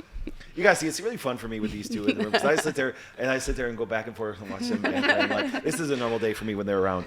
But what's really interesting? I will say, and to comment on your point is when you talk about, say your term again, soy Soy latte pussified beta males. That Yes. one. All right. is I think we what have a happens. recording of that, and we could just click it. Yeah. I think what happens. You know what concerns me more than them is what I call the boss bitches, because we've elevated women so much that seriously. sometimes what happens is, and it was funny because I said something to my daughter today, and she started laughing because we were talking about relationships and talking about masculine, talking about things like this, and my daughter is more like her mom. She's feminine. Do you say, which is fantastic, and so it's kind of cool. So what ended up happening was she has, and we're talking about stuff, and we're just talking about her marriage because she's been married for a couple months now, and I said, Faith, you have to understand that all relationships are psychological. One's psycho, and one's logical. Okay, and she's like, wait, Dad, and I'm like, and the reason why I brought that up is talking about stuff. I'm like, listen, I'm like, one of the worst things you can do is try to speak into Devin's life and tell him how to be and what to do, because here's what happens. This is what he goes through. The man is going to be dramatically different, and I can honestly tell you from just experience alone. Do you understand? This podcast or other things I've done in the last year wouldn't exist because most women are opening their mouth too much about that stuff. So it's more, and because we've given a platform that the fact that it's like their emotional rhetoric is actually acceptable, and then if you start talking like a masculine man, now they call it toxic. And I'm like going, it's not toxic when saying, listen, women, you have some really fucking bad behavior, and sometimes you just need to shut your mouth. Men have given their power away. They have. Yeah. They've given their power away. For sure. Because once again, and churches have given women too much power that way. Absolutely. At least the Catholic Church said, can't be damn priests and stuff like that. And it's lazy men. Yeah. Go ahead, wife, write the checks. Go ahead, take care of all the financial stuff. Yep. Go ahead, take care of every decision. I want to be a wimp. Yeah. Well, that's why actually pretty much how we got to be friends is I'd go speak at a political rally, especially during COVID and stuff like that. And she was there. You saying, and then the majority of people are what? Women there. They're normally women. Am I going, oh my goodness. I'm like, where are the men? And it'd be all frustrated. But and then Dana was at that event that way, and all of a sudden she stands up and asked the main guy who was there, saying, when do you see all the men stepping up, some of this? And he's like, well, they are. I'm like, look on room, it's 90% women. You're saying? So I think our culture shifted. And once again, I think it's a great opportunity for men to come back and do those things and really step up that way. But like you said, talk about attractive quality. It's like it's becoming more than when men are stepping up that way. And then you're right. If you look at things that we've been through in our life and stuff like that, it's like when there's too many influential women speaking in your life, I'm sorry, it's going to be a bad day for guys. I will disagree because I would say that the most influential individual still in my life is my mother, as it is yours. Okay, so I think That's totally not true. I mean, for me though, Yeah. because without her, she was the one who raised me. So I can't. I think that there's got to be a strong, like even as a wife needs, in my perspective, needs to be able to have that platform to be able to speak to her husband, not to belittle and emasculate, but she should be able to have the platform to speak and say, hey, what's up? If his attitude and there's something off there, I think that's her place. He asked her to do life with him. So therefore, you've got to be willing to allow her to step up to that plate, not to emasculate, take control, and to lead you down the wrong path. But she does have the right to be able to challenge. Right, challenge. That's my perspective. Well, I'll disagree with you on challenge because here's what happens this. She doesn't understand what it's like to be a man. Do you understand by nature? And we know that Dana's out of her prime in about a year. Okay? This is a running joke. Wait, am I out of my You're out of your That prime. means- Oh, Okay. she goes, I mean, you got like 2 years. But let's do this. Then you're done. Let's do this, ladies. Let's talk about this, okay? When are you the most appealing to a guy, and when is your years that you have the most value to attract a guy? What ages? Early 30s, probably, right? Oh, my goodness. Oh, dang. Probably 20s. repeat that again. When do women have the most ability to actually attract the guy that they want? Early 20s. Early 20s, and actually they say it roughly ends around 22 to 24. Really? Because, well, but think of it this way. What do you think a guy wants out of a woman? Sex. Yeah, wait. But wait. But here's what happens this. That's what they want from them. But what if they had sex with a bunch of guys? The guy or the girl? No, the girl. Oh, okay. See, I'm going with this. Yeah. See, guys value youth, beauty, and purity. And women hate that. But see, it's funny. When a guy says, like when I say that, and that's our preference, we're demonized for it. But if a woman says that I want a guy who has money, it's like, oh, you go, girl. Yep. It's like, and I'm a fan of both. If a girl wants a guy for money, just money, I'm like, cool. She wants security. I'm cool with that. But don't demonize us for that way. So the idea is that when we talk about the things about, oh shoot, what was our point we were talking about before? dang it, I was making my point and now it lost me on that one there. Is like, because I don't know. You were gonna disagree. Both of you were gonna disagree with me about something, and that never happened. we were gonna. Yeah. You started talking about boss bitches, how you hated them. That's where your original tangent was from. here's what happens. Now here, I can make a point because like I said I so disagree that a woman can speak into a guy's life because here's what happens. Because here, if you now watch this. So this happened the other day. I was watching a movie and it was kind of funny, and you saw this hot 25-year-old girl on a yacht. Okay, did she buy that yacht? No. How'd she get on that yacht? She knows a guy. Thank you. You think that guy was 25 years old when he bought that yacht? Nope. So guy's value increases with what he does. But when he's young, he's a punk. He doesn't really have everything. That's why I ever see when I watch this, I watch women demonize if a young girl dates an older guy. But what do you think my daughter did? She saw what he was already doing. She didn't have to worry about potential and stuff like that. So it's like, so the difficulty of a man, because here's what happens this. If Ross came to me, and this would be different if I had known him like I did years ago, is I'd say things totally different than I did to him right now. Because if all of a sudden, because I don't want his mom speaking into his life going, honey, you think it's going to be okay? I'm sitting going, no, it's fucking hard to be a man. So you need to increase your value. And she can be there to have some comfort and stuff then because things are going to get tough. And we need, him and I need to go to battle. We do this right now. Him and I need to go to battle. And now because he doesn't have a wife right now and stuff like that, probably said so. But the idea is this. So he can have his mom when he needs peace and things like that. So may I clarify just for a second? All Yeah. right. So to say that in my darkest times post, when I did not have a wife, right? I had men in my life challenging me in a very black and white way, but I also had this woman who's just now 80, who has always been there and always will. Once a mom, always a mom, right? She will be there. There's a nurturing element. There's a peace-giving element to what you were talking about, right? She is not my sounding board for the masculine side of me, the pursuits, the wrestling, the grind, the figuring stuff out. If I ever get to that point where I say I do again, and that's a big if. It will be. We'll find them. And again, I told you you don't have any say in this. We do. Dana. That We do have I a say. will gladly be confident in who I am as an individual and my masculinity, that I will not be threatened, that if a woman does want to speak into my life or chooses to step up, I will be more than secure in my masculinity to not be thrown by it or to back down or to be put in my place. There's a big difference. But I will give her the right to be able to, because if it's causing friction and tension in the home, I want to hear about it. I have something to say. All right, let's hear So, it. as a mother of 2 boys and 1 little girl, I just have to say that I would love, and I apologize to my husband right now, but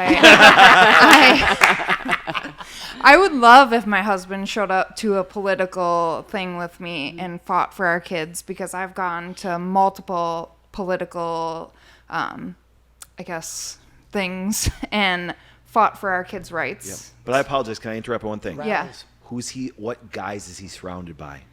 Not a lot. Thank you. Yeah. See, that's my point. Their friends matter. You Yeah. cannot be around me and not be a fighter and be Yeah. a warrior. You will either do 2 things. You will either run and make excuses and say I'm an asshole or something like that, or you'll grow. And see, that's my point. And so when you talk about raising up leaders, it's like you must represent that first. So I have to get up every morning going, I have to be that guy.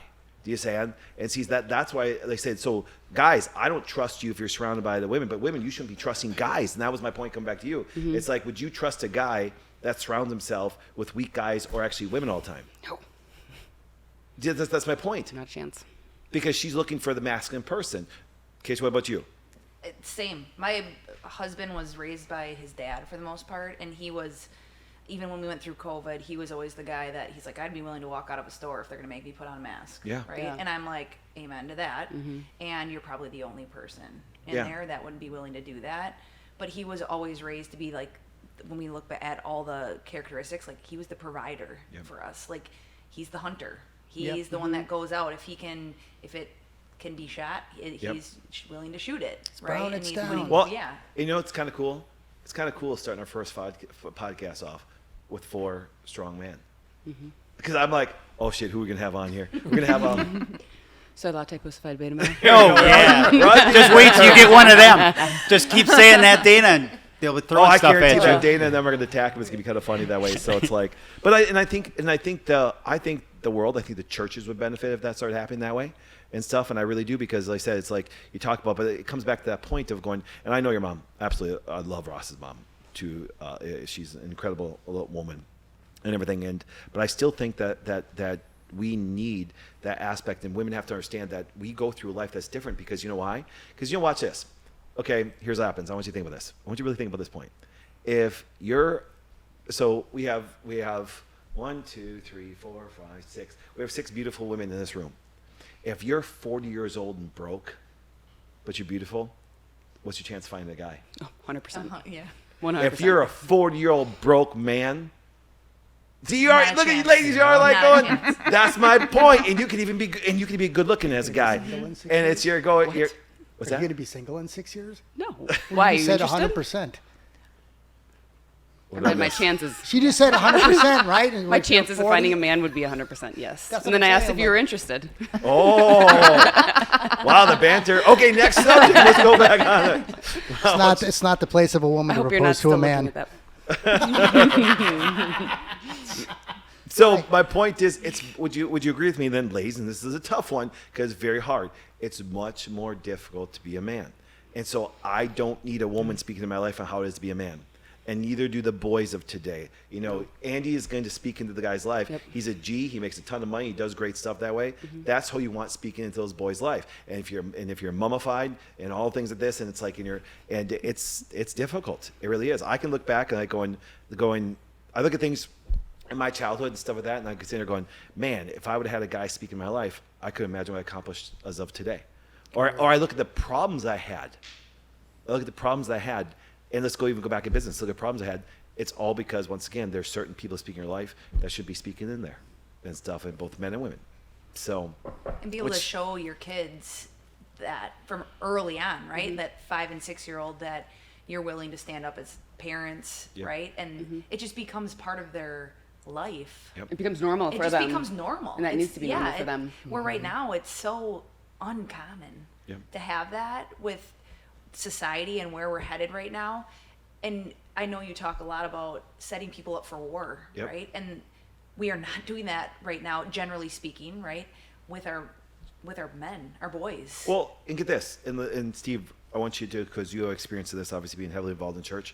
Christians, what they do is people of faith, because I'm going to start saying that more because I'm a person of faith.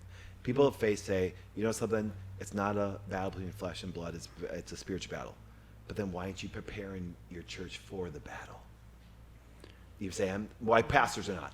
Because it's Right. really, because everybody's like, oh, it's a battle. Then why aren't you preparing your kids? Why aren't you preparing? And see, that's why I tell people, it's like, you're around me. I've always told my wife, I'm bred for war. And then guess what happens? The people who try to keep me from being prepared for war were the people at church. That's why I don't go to the fucking thing anymore. And then women, not a joke. That's why I fired a lot of boss bitches over last year. And I told a lot of people inside the joke. I said, listen, and I watched the women around me, like Miranda and like all the people and Aaron, become more feminine and actually have more security with me being the alpha. You know what I'm saying?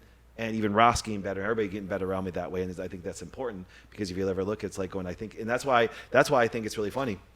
I want to hear off camera sometime. I want to hear the whole story about you in the church because see, that intrigues me. Yeah. Because just that alone, I have the ultimate respect for you. Because Thank you. It did. Yeah, that right huge. there is like, Huge. I was like going, that's because here's what happens. If you think of it this way, if women just become strong, no one fears, like I said this, and this sounds really derogatory, but it's not. I want to think about this. If all of a sudden this podcast, which will get very popular, and all of a sudden, let's say 30 women are outside protesting this podcast, Dan, when you walked out, you'd be like, bitches, get out of my way. 100%. But if 30 men, regardless of their side, were standing outside, be a little bit different, wouldn't it? We'd go out and fight. We go fight, but see, fight we guns have to. first and But then you have to know you'd have to be fighting. No, but the women just push them out of the way a little bit. And I don't care how strong you women think you are, push you away. Okay, but so now think about this. So, Carrie, now listen, we're all about growth and learning. So, and this is the tough part. I want you to take this as an opinion, but I am right. Okay. I disagree. That's right. Okay. You can disagree. I am right here. It's a wrap. You can't go home and tell your husband about what he should do because that'll create disconnect from you two. But you can't. Does he have a dad? He does. What's his dad like? Soy boy, pussified, whatever male. Oh, it's rolling off your tongue now. You're getting Yeah, there. I can't steal He dad's like- wants it. No, but that here's my bad. point. Yeah. And see, that's where I think the fact is this. But does he have a best friend?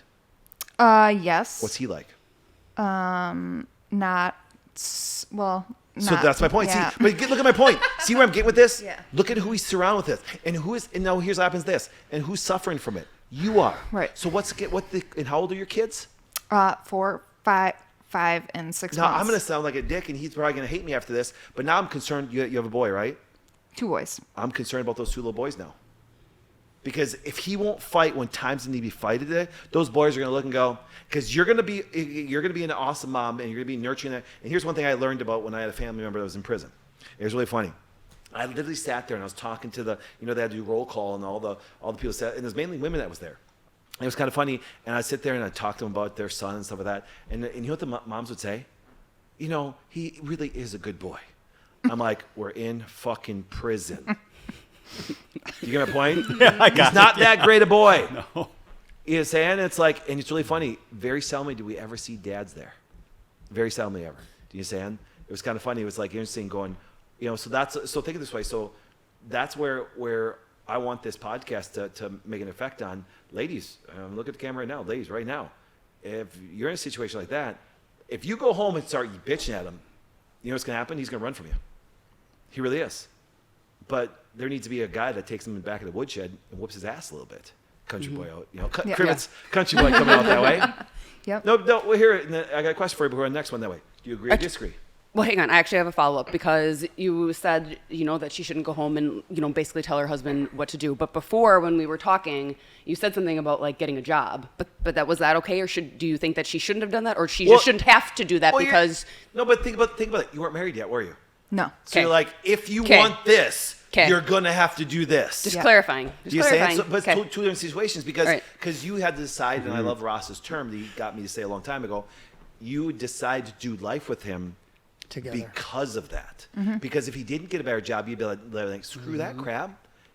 And that's a great thing. So that's what I said. So it's like, and we'll use your dog for example. Like, first thing, if anybody wants to date Miranda, I'm like, does he have a good job?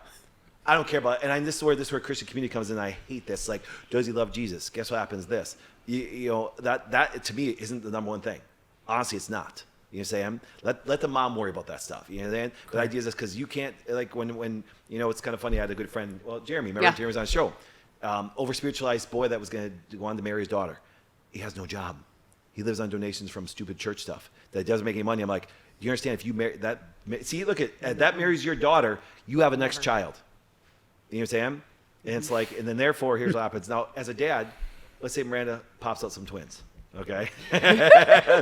Would you want her, if she wanted to stay home with those kids? Absolutely. That she has to be dependent. Absolutely. That she has to be dependent. So Dana, go on your point, and then Ross Nope, can go after. go ahead. Because you were going to Again, if that's what they want, then I support that 100%. Let me make one comment. But see, that's the majority of people, but everyone wants to talk about the exceptions. Do you know what? I understand. You've talked to women, like I've talked to thousands of women. Do you understand? If you ever talk to women in general, say, let's say I gave your husband $1 million and you could stay home, what would you do? Do you understand that 9 out of 10 women, you know what they say? Stay home. Do you know where it changes a little bit, though? I'm going to use Erin Walton, for example. And you know what I'm saying? Because she's a fantastic person in this company. She's made the company better. But her kid's out of the house now. Now she can go pursue some things. See, she did it. She built her family when she was younger, and now she's pursuing something after. But she also has a husband. Who's Okay, become the- but to find I'm all for the woman staying home in those formidable years. But I'm also for a woman also having the ability to have purpose and passions and pursuits. And if they by chance can become lucrative along the way, because there is going to come a time where that role as mother changes, where that dependency and that child needing the mom, that's going to change over time. So why not? Why do you have to so abandon you to the degree that by the time that I'm ready child for is this. 12, 14, 16, I get this that one. they can not become the Erin Waltons. She didn't become a great writer when her kid turned. But I will say this, the 18 only or reason she 17. became a writer is because she had to. Because if you had asked her, Aaron, if you could have stayed home from the day that Lauren was born, would you have? I did. Yes. Now here's the point. Do you know what's really funny? And and I don't disagree with you much, but this is one thing I'm going to vehemently disagree with you on. Because here's what happens the reason why they don't want women to stay home anymore is because now the slave mindset can dictate a family, because now instead of you programming your disagree with kids, that, yeah. guess what happens? Now the schools do. Instead of you Sure. program your kids, you go off to church. You're absolutely right. You know, all this crap. Absolutely. So we have to Advocating stop. our So I mean roles. this sincerely. I don't Yes. care about your skills. I don't care about your skills. I don't care about your. I don't care about all these female skills, because you know why? Because the minute that a child is sold into the world and not protected, because a mom is a good protector when it comes to what her Agreed. child thinks. 100%. We have to stop demonizing women. That you know what is this? That baby came from them. That's the most important thing. Not their job, not their career, not their skills. That baby right there. And the reason why we want women empowered, which is a bunch of bullshit, is because then we can take the kids away from them, and then they can program them. And you know something? I recently listened to a rich guy and stuff that he's like, listen, I gave my kid $250,000 to go to school, and when we went to college, the school programmed him, and now my daughter's even talked to me. Yep. Because he was more conservative and she became liberal. Liberal, yeah. So I think we have to sit there and go, I'm sorry. I'm not going to support a woman going, go, girl. Well, then cool. Then don't have kids. Because you know why? Because you're gonna let the world program them. Jordan Peterson always says it good. Don't set your kids up to a situation where you don't like them. You know what I'm saying? Yeah. It's like I decide who my kids are friends with. And that's not going to be popular at all. Because here's what happens. Well, they should be friends with everybody. No, they shouldn't. Because there are some really dumb parents with dumb kids. We have to start telling people, your ideas suck. And blue hair. Yeah. And blue hair. And it was just going And to be a whole topic green on and this. purple Remember, and I pink. said this years ago. And I'm sorry I said this years ago. People say, well, you know, anybody can marry who they want because they want to be gay. No, it's wrong. Why can't you say it's wrong? Well, because you've been married. Well, you can, but here's what happens. I don't have to accept it because here's what happens. You give stupidity 1 inch, what happens years later? Now, guess what happens? Now, if you don't accept, now 20% of kids think they're transgender because all it was, just accept us and we'll do our own thing. No, the fuck you won't. See, that's the thing. Well, just support women and empower women. Going, but then guess what happens? That's a great way to do what? Ruin the family, ruin the kids, and then here's what happens. Here's where I'm not a fan of. You know what's really funny? I see all these women get pregnant like crazy. You know what the first thing they apply for is when they get pregnant when they're not married? Of course. Medical assistance. Medical and I'm fucking paying assistance, for that. Same. Because I pay more tax than probably everybody makes in this room. So don't tell me rich people don't pay taxes. Do you understand? And I'm sorry, I didn't knock them up. You understand? So why do I have to pay for that shit? I'll pay for my kids. You know what I'm saying? So Government assistance. yes, and it's that which government assistance is just you take from me to give to them. And I'm sorry, I am not your daddy's. I'm not your baby mama. Or To baby speak Baby to dad. your, Yes. your point about what's going on with the kids and the moms, a couple weeks ago we did a homeschool event in Wausau. Keisha came over to it. 50 people came, which is a good turnout for Yep. just a little dinky thing. There was five moms got up and talked, homeschool moms, and some homeschool veterans there, but most were new or people that were interested. And the theme of every person in an hour and a half was who knows your children best? You do. Yes. Okay. Who's going to take care of your children best? You are. And you should do everything possible to homeschool them. Yep. Okay? Because if you don't know this, the educational system is so broken. Yep. Okay, and it's broken because the colleges are owned by the left, Yep. and they are indoctrinating the teachers. Yep. And so the teachers come in. It doesn't matter what the curriculum is. Okay, you can talk to me all day. We don't teach this. We don't teach that. At a seminar I presented, a lady, I said critical race theory is in every school, Yes. and she said. And I know her. She teaches at a Lutheran school, and she said we don't teach it there. I said, okay, I should have said almost, because I was being polite, being politically correct. She came up to me later and she said, I guess I just need to mention something, that there's at least 2 or 3 teachers in our school that believe what you're talking about, Yep. and I know they teach it in the classroom. It's not in the curriculum, absolutely, and you can deny this till you're blue in the face. But the point is that, sure, most teachers are probably great. Okay, most doesn't cut it. Yep. If 5% of the teachers are flawed, they reach 100% of the kids. You realize that? Yep. And we're done. We're cooked. Yep. Because we've already lost one generation. You realize that? Yeah. At least. Maybe a generation and a yeah, half. But but you think this way, we've lost those generations because once again, the males have not been doing what they're supposed to be doing. Absolutely. Right. They have not. And it's like, and then I come along and it's like, John, I'm going to get massive hate for some of the things they've said about women right now. I'm like going, but then prove me wrong. I tell you, if I'm so wrong, how well are we doing? That's why I tell people when it comes to healthcare, if I'm so wrong, then how's everybody doing as far as healthcare? Do you understand? It's like going, then obviously, then you better just sit back and maybe have a different perspective on things. And that's said. But I told you guys, it's said. The reason why we started this podcast because these two words, I disagree. And it's funny. It's like, and you look at the 4 topics we talk about the most. That's what happens. So let's go back to the ladies on this a little bit, okay? Where So were we? what's that? No, I want to come back to this, but no, I want to come back to this because we talk about this. Because because I hear this all the time, and I hear men say this. So Ross, you triggered me a little bit on this, and that's why I want to be honest about it. Is like going, what do you think is more important, developing your skills or developing your kids? Like my skills that I would use in the workplace you're talking about, Yeah. that kind of thing. Developing your kids. Yeah, it's developing kids. It just is. Now, here's gotta what pour happens. into This them. it's going to sound funny. It's important for the guy to develop his skills the most because he should be a provider and protector. And be able to do that stuff that way, and then set them up so then it can happen, so we can have the influence on the kids and not the. See, the society wants to have influence on your kids, so you don't have to. That's why they got to break apart the family. Well, look how early they Yeah. started schools. Yep. Right. It used to be, I used to go to kindergarten was the first time Yep. you would go to school. So you'd be 6. Yep. Now they back it up. Three Yep, 3 years 4K old. And Yep. when daycare sending, is yeah, so they're prevalent. sending full-fledged 3K kids, and it's the little things that they're teaching, like stand in line. Yep. Yeah. Don't question your teacher. Make sure that you're following all the people in front of you, right? And I think of all the things that I'm like, oh my God, it can be triggering as you get older and you Yeah. realize, wow, they started that from little on, and it gets younger and younger right now. You have to ask her. Girl. I do have a Background question. Okay, so again, I'm not talking about a wife fully just forgetting to be a mother and want to be that and focusing on developing a skill set. You know, I look at Faith. She's going to school, right? To become a chiropractor. Yep. Right? She's pursuing a passion.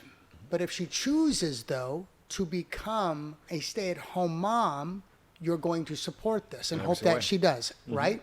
And even as a wealthy dad, Okay, I but- would support her financially. But she's also pursuing a passion, developing a skill set that she doesn't have to rely on, but she's doing this. But if something were to happen in this relationship, does this skill set not become highly valuable?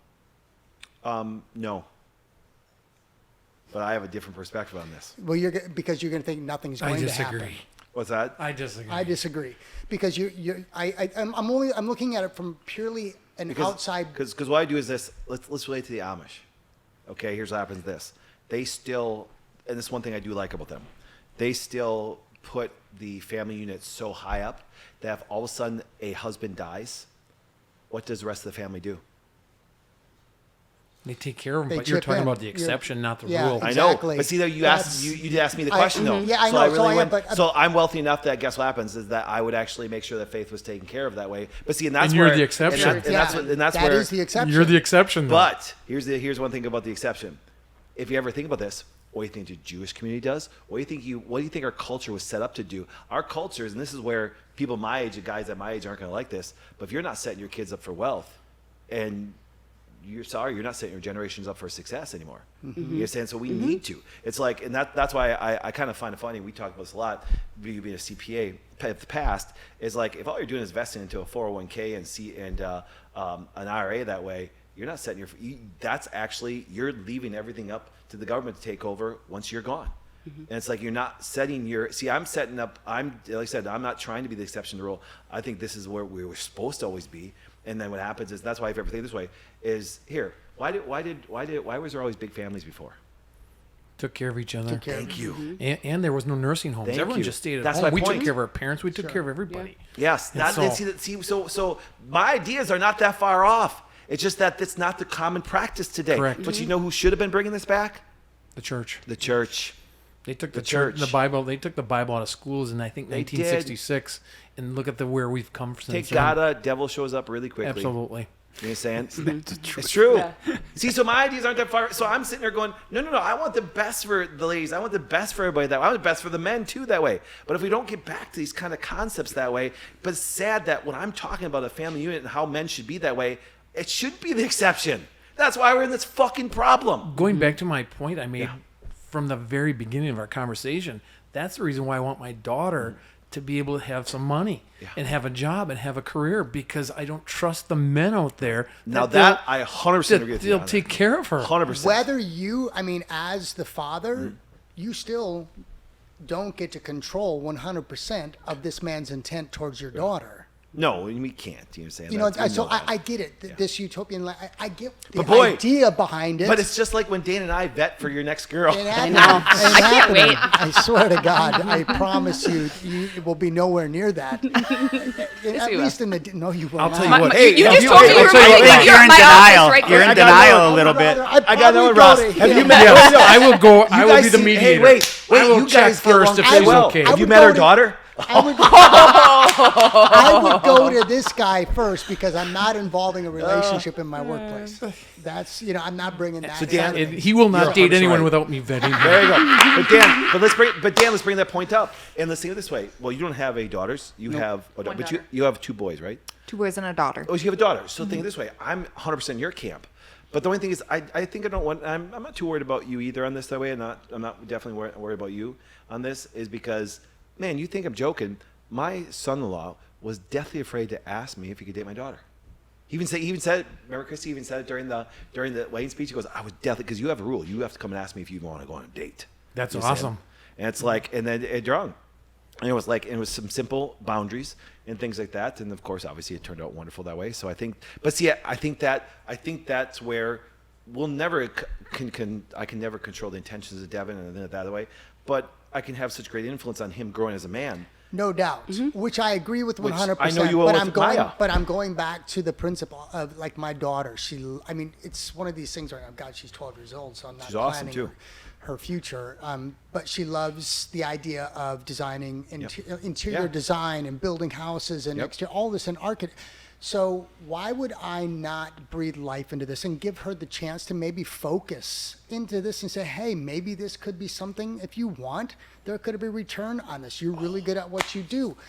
But this is where I look at it and say, I'm going to breathe life into this. And if a guy comes along and we go through the vetting process and you want to be a stay-at-home mom, fantastic. You know, I support that 100%.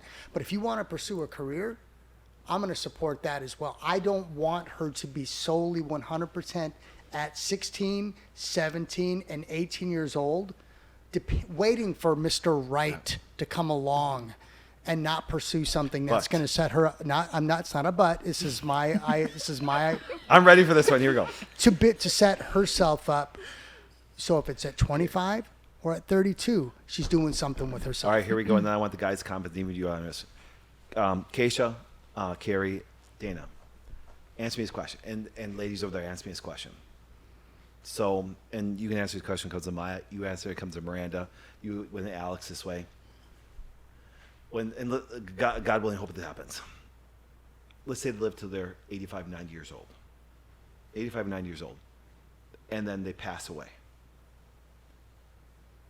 It's kind of funny. Let's take this for a thing. You know, I have 4 daughters. One day when Chrissy passes away, she'll be sitting in that coffin. And what will everybody talk about? She was a great mother. Thank you. They don't give a shit about her career. They won't even care about her skills. They don't care because the woman is known for creating generations.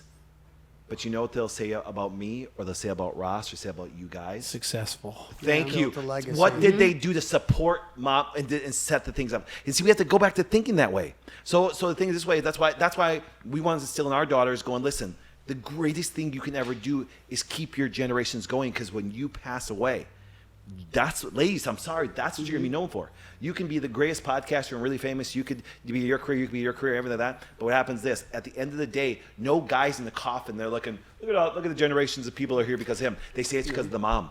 But don't deep down, don't you want someone to say that about you? Absolutely not. Not a way. Because you know why was this? What I'm going to be remembered for isn't going to be the fact that that's what I did to set up the family, what I did to provide and protect for that family. And see, I want the Flynn name and generation to pass down and say, listen. What if you could have Dad, both? As far as what way? Because you have both.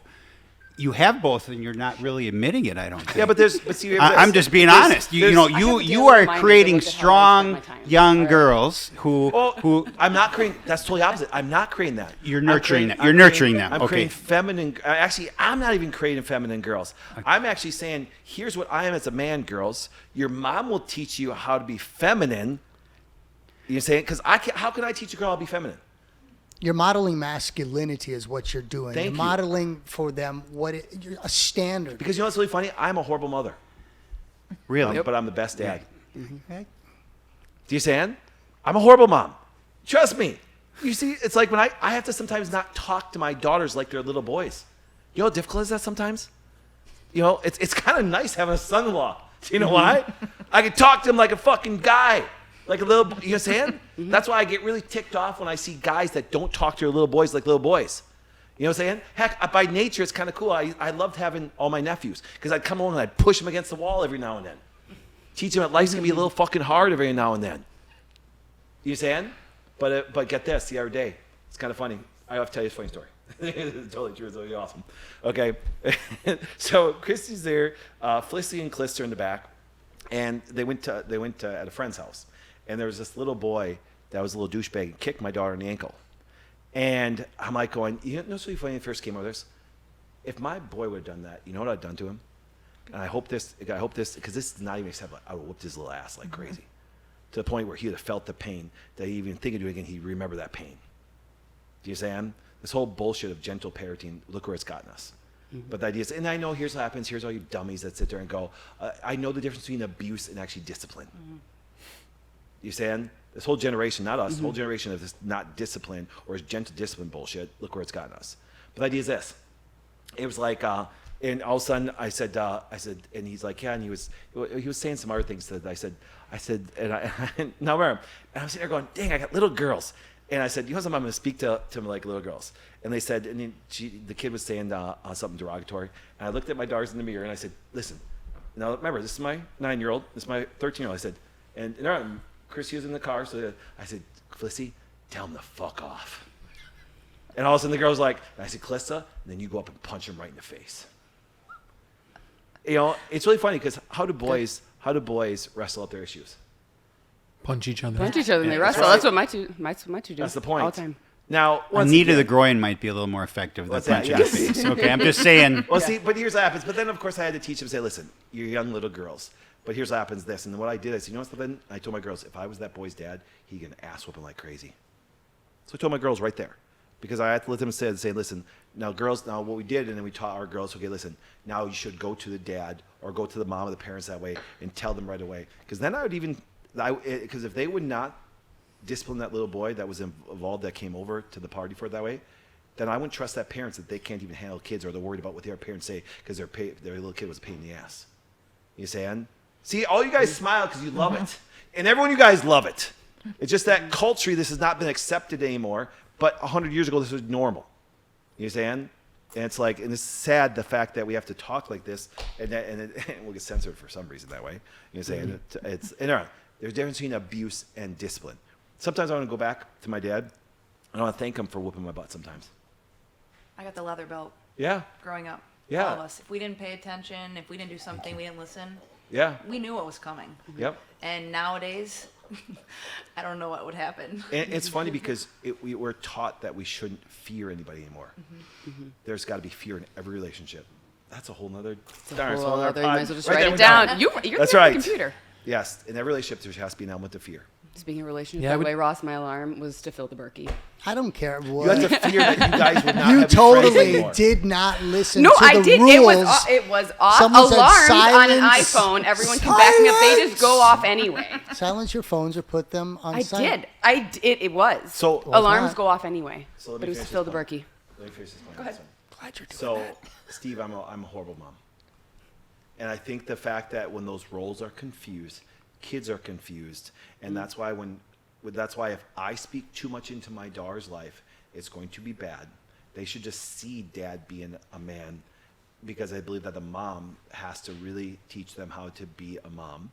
And I think the fact that little boys have to be around boys and hear from good men and good dads that way. And that's why it's really funny, because one of the things I'm going to talk about here shortly, and is I think that what happens is little boys, and I can honestly tell you, and I don't take away from my childhood at all, but I look at going, I didn't realize this. By nature, by being a boy, you run towards masculine things. You do. Sometimes you get in trouble because there is a fight. You search for it because you're not getting that little rest. I legitimately, I can't wait to have little grandsons or stuff like that. You know why? Because I'm going to teach them that life's hard. I'm going to push them around a little bit that way. I think that kids I think that little boys should be bullied a little bit, not little girls. Do you understand? Because you know why? Because here's what happens. You're in business. It's a little bullying out there, isn't it? Lots of it. Heck, I'm sometimes the bully. And they don't care. Hey. There's no emotion. Yeah, it's really, and that's the point. It's like we are not preparing young boys that the world, and then the flip side, watch what's happened to the public today.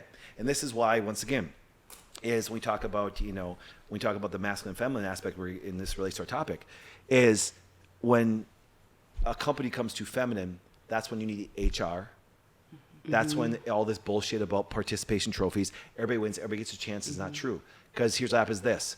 Let's bring that same kind of concept to the Packers. It wouldn't work. Feminine qualities in the Packers wouldn't work. Because you wouldn't have competition, you wouldn't have aggressiveness, you wouldn't have laser focus, you wouldn't have the ability to actually beat up on another person to take their job. Everybody loves the NFL draft. They love it's because it's all woman emotional stories. It's all emotional stories, and that's why it appeals to women too. This guy overcame his stuff. Yeah, but what about the guy that loses his job? See, they don't tell you those stories. Mm-hmm. See, and that's why all of a sudden it's like we need everybody to win. Mm-hmm. Really? That doesn't work in the real world, and that's why when women entered the workforce, everybody had to win. Everybody had the chance because, man, it's my little boy. They should have a chance. Compassion. It doesn't work in the real world. And see, that's why I tell people. You see, I always said to people this. Ross and I have talked about this. I said, you know something? A man gets checked very easy, very quickly. You know why? Because that's what I say, someone says, you're arrogant. I'm like going, all right, so here's what happens. If I am not as good as I said I am, the world would teach me a lesson really quickly. I have no money. I have no wife. I have no friends. That's what I tell people. It's like, that if a person, don't you ever notice? Wait, ladies. Dana. Yeah. Carrie, Keisha. Yeah. I want you to think about this. Picture a really hot guy from high school. You girls, you're like, I'm from Crivet, so I wasn't in high school. So I'm much older than you. Yeah, Crivet, that's a good point. That's a good point. No, but I want you, all you ladies, pick some hot guy from high school. Okay? Here's a question for you. What's he doing now? See, that's the point. Like, yeah, you're like, son of a gun, he's a loser now and stuff like that. He's still you know attractive. why? But he can be attractive. But here's what happens because here's what happens when you're young, he didn't have to prove his value because he was a pretty face. But then he could take his looks and he could even go to college and get a bunch of girls and all of a sudden got into the real world. And guess what happened to him? He ate shit because he didn't develop into a man. And you ever think of it this way? We understand this. Guys that go through tough times when they're young, the C's and B students will go out and do some shit. The pretty boys and all stuff like this, it's kind of funny. It's like where it's been handed to them. That's what I say. If you notice that, the sad part is this doesn't work the other way. Ladies, if you're good looking, take advantage of that till you, as long as you can, because it works. What's that? Till you're 35. You're 35. I'm 35. Yeah. That's a whole other topic on it. Okay, the things I just talked about that way. Agree or disagree? Dan, let's start with you. Wait, what am I agreeing? What are we agreeing on what's here? what I are just we said doing? a whole big monologue there, Ross. I know you did. But think about that. So, any points you disagree with me on or agree with me on? I think that the family structure. How many times have you seen a football player say "Hi, Dad" when they're sitting on the sidelines? Mm-hmm. It's mom. Yeah. It's mom. It's always mom. And you're right about the draft. It's all emotional. It is. You watch almost any TV show. The TV show comes on. It's really good. It's fun. And it's about like they're doing a house remodeling. Mm-hmm. What does it turn into? It turns into some fucked up family that's all screwed up and all emotional, and it's nothing to do with the house. And guess what happens? A TV show does good. And emasculates the men. Exactly. And so you're 100% right on all these things. And the world we live in as parents today, I feel sorry for them. I do. It's hard to do. It's hard to, and they don't have support. And I think it's a tough spot. The TV thing too. I mean, you look at sitcoms and just how they're portraying male, Every one of female. them. It's reversed. The woman is the smart Every one, one and the of them. man's the idiot, right? That's like Monica and Chandler, and it's Bernadette and Howard, and it's Amy Yeah. and Sheldon, and it's But this has been in play for for years. years. You can It's go not back. recent. We were Married with talking Children. Married with Children. and then even But further it's still back. perpetuated. This I Disagree podcast is going to get so much hate because we're finally, I said, talk about taking an opportunity. That's why we started this. That's why we started this. Because you know why? I'm sorry. Why do you think all the female superhero movies tanked, except for one, Wonder Woman? Because Wonder she's Woman. fucking hot. She's Yeah. drop dead gorgeous. That's the Right. thing, you saying? So all the guys watch it going, she looks damn good. We don't give a shit that she beats up on stuff that way. No, do you follow me on that? Right. You know saying? It's like, but you look at what happens. What are the only movies doing well right now? When men are superheroes. And I tell, listen, I don't want my daughters to look at me like a second mom. I want to be their superhero. Yeah. Another see thing it? I told my kids when they were growing up, my son, if he acted up and needed to be told what, I said, I'll just take you out and I'll produce another one just like you. Yeah. My daughters, I just told them, you know what, I don't need any teenage friends right now. Yep. I'm good at, and I was their dad. And dads don't do that. Yep. Parents aren't doing Parents that. They're don't do it. being friends They're to their friends. kids, They're and they're all letting their friends. kids dictate their house and what Absolutely. they do. And we have this idea that the kids are the center of the universe, and they're not. And it doesn't work. It's not working for this Because world. their moms are working, right? Like their moms are out in the workforce. They're developing their They're skills. developing. I mean, and You totally missed the point. on I that. know. You totally missed the point. Now you're just being an ass. I know. I agree. I mean, they exhausted, I think, moms at this point, right? Like the moms are they're coming home Thank from you. They working full-time jobs, Okay, but then now that's truth. Where are the men? right? Yeah. Weak. Don't blame the women because they're choosing to. They have to a degree because the men have stepped either even emotionally in the relationship out. They've checked out and they're just doing a 9 to 5 and doing barely enough to just get in. So the women have to step up. So maybe they would like to actually stay at home, but they can't because the men aren't. And on top of it, here's up is this. Do you know why? And I've always said this because this is going to get so much hate when I say this. When you look at they'll prop this woman up like crazy, and she's the exception, not the rule. And then they portray that to all women. Correct. Correct. And then women go, well, she's out there killing it. And then guess what happens? Yeah, but we haven't had a generation of women where it's like you're 50, you have no kids. You know, it's kind of like funny. It's like going, you have no kids, and now now you're a 50-year-old girl that has some money, but no one gives a shit. You know what I'm saying? Correct. And it's like, well, she's got a guy. Yeah, and I know a woman like this. Well, she got her money from a football player. She, you know what I'm talking about? Got divorced, and what she married? So latte pussified beta male. Yeah, it doesn't even work, but he's an entrepreneur. Do you understand? And it's like, but it's perpetuated. It's like going, but the majority, like you talk about, the majority of women want that. They want to be able to have the ability to do that way. Now, once again, and now here's where I've evolved on this thought process a little bit. And I'm once again, and I employ these amazing people, is the fact that now their kids are older. Their purpose, those kids now, they've got their foundation, they got things like that. Now they want to pursue and develop their God-given skills. And now they crush it when they're older. Do you know what I'm saying? They really do, and I'm seeing that, and that's why it's like, I think where women stay home their whole career, it's like, no, listen, maybe there are some skills that they had that were never developed that could have really helped the world. But I think we're at such a bad place in this economy, in this world, that if we saw society more pro, man in the workforce, woman, if this society supported that, and I could go, yes, babe, you know what? You don't have to worry about college. You don't have to worry about Correct. a skill set. But it's so not the case right now. So you almost have to at least allow for the societal influence to do it, because it is there. Yep. Because you can't, once your kids, they're not in a bubble. Yep. They are going to be influenced by this. So I do have to equip them. That is still part of my parental responsibility.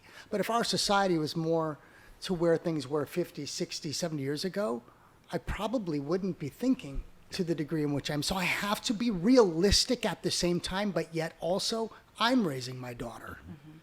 I'm equipping them with these understanding, these values. If you want to be a stay-at-home mom, if you want to work, because sooner or later she is going to be 18 and she is going to step out. She's either going to be going, what do I do? Because she didn't find a partner that lived up to the standards that I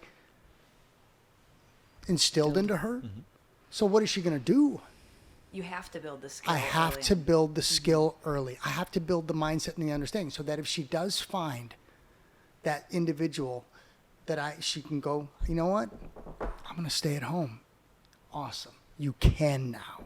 Yeah, but I think what culture has done now, though, because even 40 years ago, let's even say 30 years ago, women right away, even in high school, they talked. You ever see this way? Women don't sit around and go, and they dream about their dream job and they dream about their career and stuff like that. They dream about good little girls and teenage girls dream about wearing a white dress and walking down the aisle. Yes, absolutely. And see, and that's why, and if we don't perpetuate that, that's really what your goal is that way. And your hotness is what happens this, and that's where we'll let the shelf life. We say once women get past 35, they have their prime. That's all. It will be worked into my contract I would like that to think age that in will be 6 adjusted. years, though, I would like to think that the culture, and it's not going to happen in 6 years. Where we talked about the generational, 6 years, this isn't going to change in 6 years. For my daughter. but For my here's daughter. this. But it can start with her. But here's what happens this. It changes now how you raise your kids.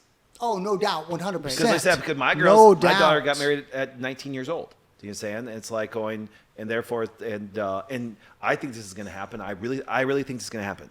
Just my personal thing, I think it's going to happen. Okay, Miranda, how old are you? 26, 28, yep. So watch this. You're going to see this happening because of the messed up culture of today. Is women aren't going to marry for potential anymore. They're going to marry for the value that a man brings right away. So absolutely. Therefore, all of a sudden, And they're going to be older guys. That's the Yeah, point. exactly. So Miranda's Like going to 10 marry years. a 40-year-old because he's going to be a G. He's going to have some money. Probably. He's going to have some muscle. Do you get my point? As long as he's not 53 or older, we're good. That's right. Yes, but what if he That's was? your age? That's right. That's right. Yeah. But what if he was? But here's what happens. This. My daughter married a guy that's 9 years older. My And stuff husband's like that. 13 years older. Yeah. And what's going to happen is this. They're He's going 13 to. years older. You know that? Andy's 13 years older. God. My Yeah. husband's younger, so Yeah, so is mine. Now, You didn't know this about me? How many years you been married again? 9. 9? I'm not even as old as he was when we met. How old were you when you met? I was 23. 23 and 36 is what we were. I'm 34 now. Why'd you marry him? For Yeah. money? Actually, I was engaged to somebody actually right before him, and we ended up calling off our wedding 6 weeks before the wedding, which is just a whole other story that's very intense. But talking about all the money, I didn't get to say this before, but I would also be lying if I didn't say that part of the reason that I was attracted to him was, the economic stability that I knew he did bring. And the guy that I was with, while he was like probably my best friend, and I have opinions on like how much men and women can be like friends in a relationship, but like You we have just opinions? a few. That's why I'm here. According to my I contract, agree. I'm not supposed to use offensive language, though, so I don't know what that's about. Well, you've already But offended anyway, all that to say is no, it wasn't all about, money or anything like that, but that was an attractive quality of him. For sure. We did have, some kind of connection, obviously. Otherwise, I wouldn't have wanted to leave this person who was arguably my best friend at the time, but like, you don't want to have sex with your best friend, so you want to have sex with a man. Well, I do. Not you.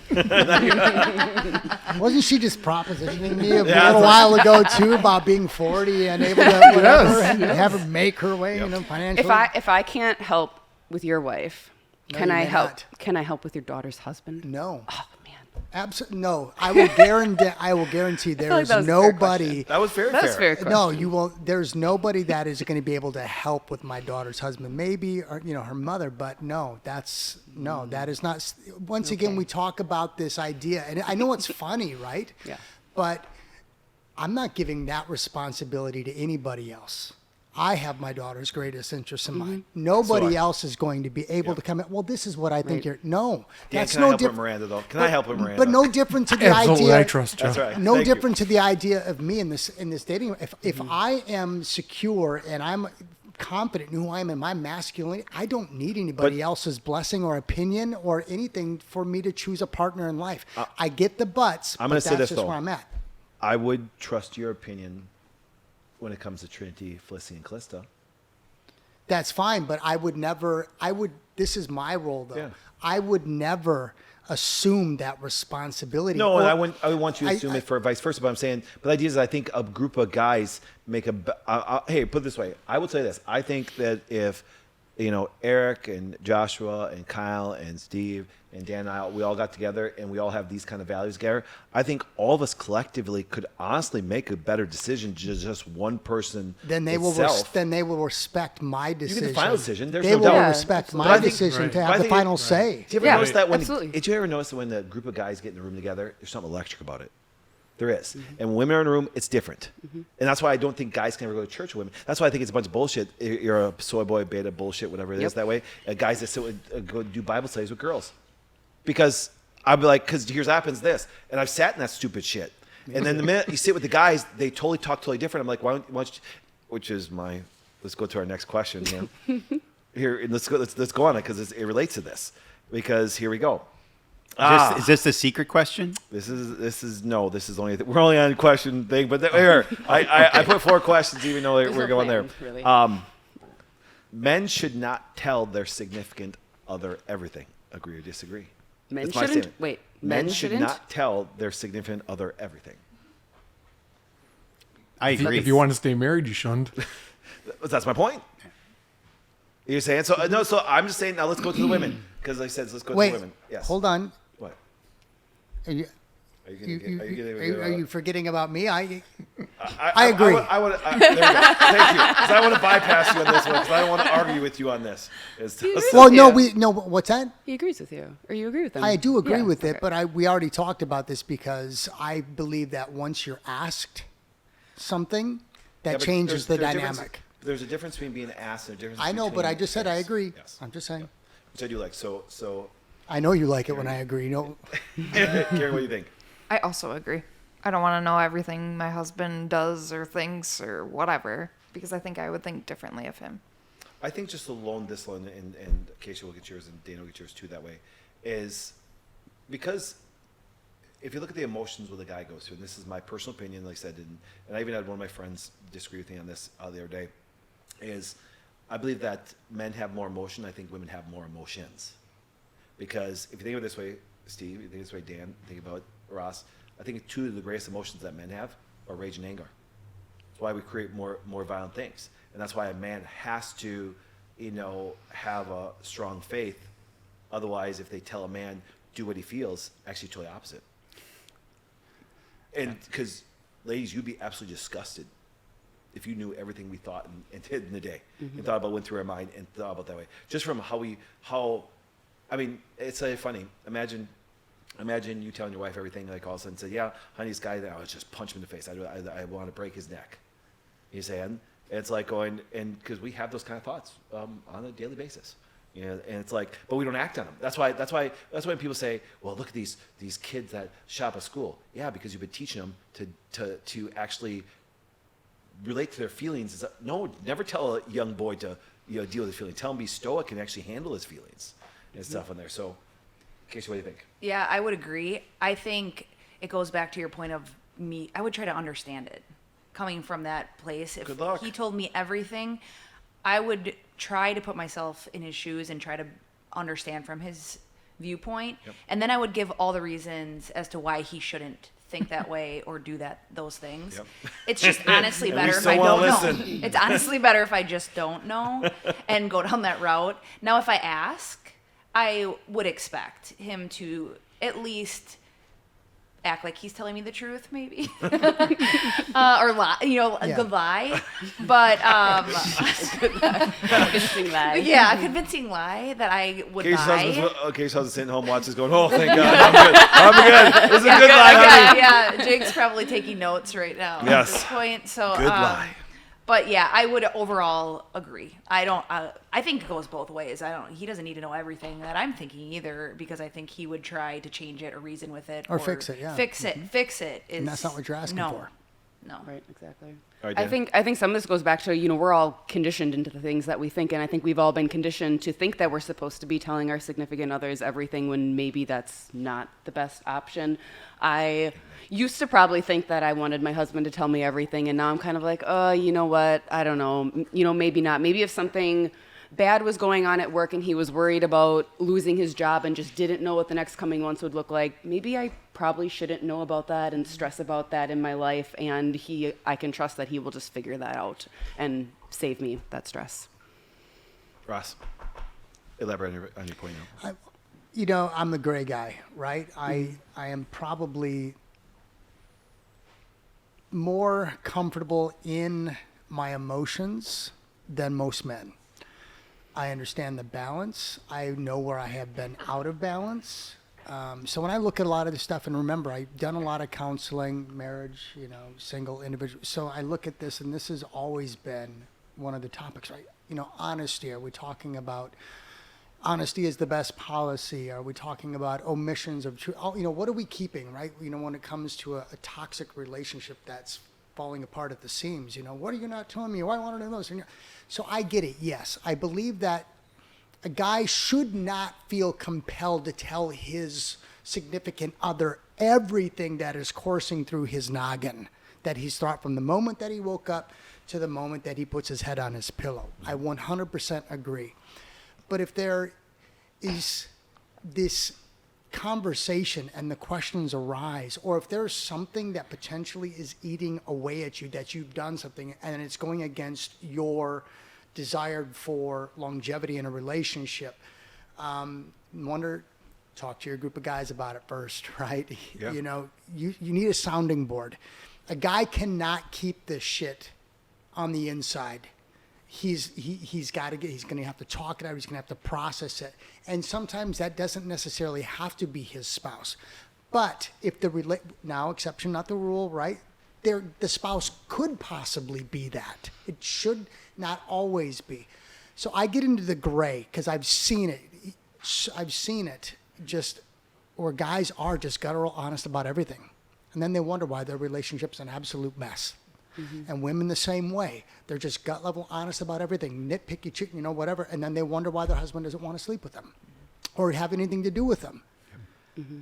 I get it. But to me, if a woman comes and asks, and then you're choosing not to be honest at that point, now I've got a problem. Mm-hmm. Well, she can't handle it. She's asking. So now you're choosing to willfully lie.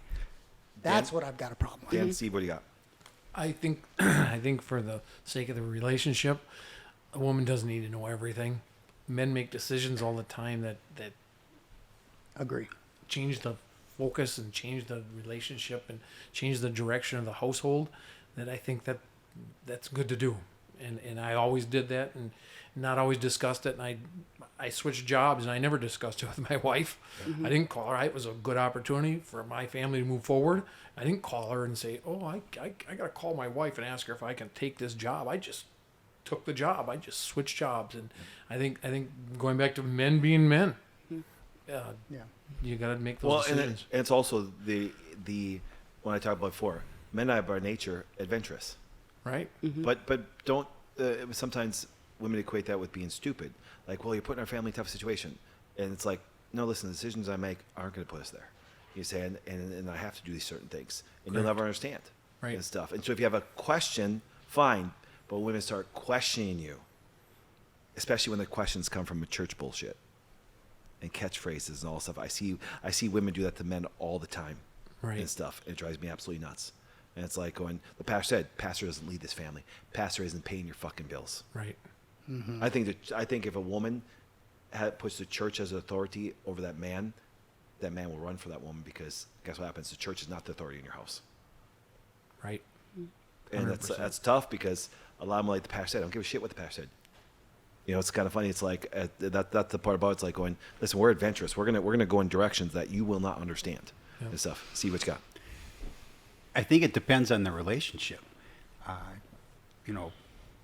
I've been with my wife for 32 years, and for the last 30, we've done everything together. We work together. Okay, we're unique people that actually, we worked in a restaurant business for 20 years side by side, and we got along, and we still get along.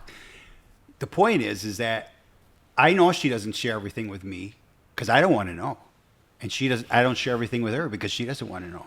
But we share some very intimate things occasionally when we feel it's necessary for our relationship. Okay, that's a good thing. That's not a bad thing. But just to blurt out stuff, that's chaos. I mean, you're creating a chaos. That's exactly You it. said something key, and I'm going to get the male's perspective on this that way. And ladies, hang on this one, okay? Is you said something very key. Remember I gave you the stat about a couple that started a company, the divorce rate is really low? Mm-hmm. It's really funny. I have a little theory. Now, I'm going to see if this works out. But I have this in the company already. I think that if a man or woman, once the kids are raised and things like that, are working towards something together, I think that's a beautiful dynamic. Mm-hmm. I think, like, for example, I have Christian and Aaron Walton here. Now, they're working together through here under my leadership, and their relationship even got better. She's right there. She'll tell you that. And I think that, for example, if you can have couples working towards the same thing that way, I think there could be better communication and better dialogue and better stuff like that because, once again, you are working towards something that's purposeful that way. 100%. So, you know, Dana, what that means? Ross's next woman's going to work here. Oh, that means she's gonna work with us. That's right. It'll be so great. It's good. We get to. Oh. No, but They're that means Miranda's next man's going to work here. Yeah. They're narrowing That's them down, so Ross. bad. They're Oh, the narrowing them down. delusional world you two live in. It's a great, but no, but We live in a great world. Because here's I was thinking this way is, you purposely want to work towards something together with that person, right? Right. Would you agree? Would you would even agree on this? Yeah, wouldn't you? yeah. But I think I don't necessarily have to work with her in the same building. Right. Let's get But look back. at the stats, though, that just even think hold about up. Let's together. Let's get back to It's just a theory. husband Just and a wife theory. liking each other first. Getting rid of the. Well, See, they to could like- never do a business together if they didn't like each other. Yeah, so and I get know, that. And but see, that goes straight to your point. And if you think of it this way, if I you know, like but the we- same things, I'm not Right. going to it's start a easier to business. purposely together. I know, but we're talking about a world right now where it's hard for couples to even have a conversation about doing life together because they're not even on the same flipping page. They have different pursuits, different likes. Yeah. They're in relationships for the wrong reasons. And to even think about starting a business with each other would be just absolutely a big hell no. So how about we just get back to couples being comfortable with having conversations? Remember, it's just a theory I was putting out there. I know, I'm just Work. saying though, because you're saying, I mean, but start a I business. think I'm I think he loved it. the exception I here. think I'm he not the loved our rule. That I is, know. until we said that know. she'd be here. I know. And You're some the of that. exception. you're Right. the exception. And right? I not the couldn't have a rule. better life. Exactly. Right. I don't think that starting a business for most couples right now that are on life support is going to be the lifesaver. That's like we're not. That's like having a It's kid. a mistake But we're of not the talking couple. about that. That'll be We're not even talking about that. Oh But my God, I love you. We have an LLC. Oh, baby, come in. We got this. if it's depends what kind of business Hell it is, no. Ross. Yeah, You know what I'm saying? I'm Could not be one of those starting a business businesses. with you. I don't even know if we're going to make it. You know, that means you get half.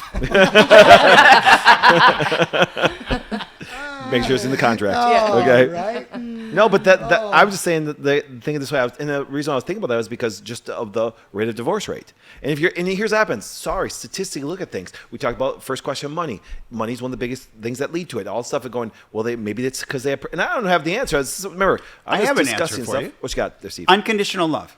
Nope. Doesn't exist. No such thing. Nuh-uh. As a Christian, it doesn't I exist. disagree. No, but let me I ask you a question. Wait, watch this. Right. The Bible is nothing but a set of what? Conditions. So there's no such thing as unconditional love. Well, we can get into definitions. Yeah. Then. Okay. So You in order to go to heaven, you believe Jesus, right? It's a condition. You have to love Jesus. It's a condition. It's a condition. Well, accept my son, or you go to where? Condition. See, that's why this unconditional love bullshit makes no sense. And Because here's unconditional what love happens is only in animals and humans. but even that. But see, no. But You've never been treated with unconditional love, then, because when you've accepted it from someone, the when you've closest- accepted it from someone, think you can feel it. I think the It's closest. there. I think the closest version of unconditional love would that be of a mother And a child. to her children. Correct. Even a father's love to a degree is conditional. because we're looking for performance. We're looking for results. We're looking for. I had unconditional love from my father and my mother. But understand the basic concept of unconditional love. Right. A mother is more prone to overlook your transgressions and Yes. love you. I've been to the jail. mother that shows Jail, up it's like- at jail versus the father saying, I'm not going to see you. Get your shit straight. You come talk to me when you're out of jail, and then I'll show you love. Until then, Look at even the love of God the Father. When his son was on the cross, he turned his back on his son, right? Father, what do you say? Eloi, Eloi, sabachthani, right? My Lord, why have you forsaken me? He turned his back on his own son. I'm pretty sure that was the plan. I know, but it could be wasn't. planned. But I'm saying. Don't twist I plan to unconditionally love My most people. point is though Not to that unconditionally hate people. that's harsh. That's cruel. That was love, unconditional. But it was part of the plan, right? Mm-hmm. Absolutely. But for me to think that love is unconditional in a relationship, oh hell no! I've got a lot of conditions And if you that think come into it. yes, If you bring these things into the relationship, we aren't going to probably have a relationship. But love, no, if you love me, you will not do these things. right. There's a lot of definitions here. Okay? But I think it's an unconditional love is to me, it's a very strong Christian-y, Over spiritualized bullshit. over-spiritualized. What they do is because they give excuse for Catchphrase. everything that way instead of saying, Jesus. we do have the opportunity to Agape disagree, love. right? yeah, we do. Yeah, Absolutely. absolutely. Remember, that's the whole purpose of this. Yeah. But see, what we're hoping to do, listeners, right now, see, now you can think about it. See, what we're trying to do even on this podcast alone is create thought and bring up stuff that people don't talk about. Right. And because here's what happens. When you can articulate something and make your point something you really believe in, and that's why I find, and talk about this, that most people of faith can't defend their faith.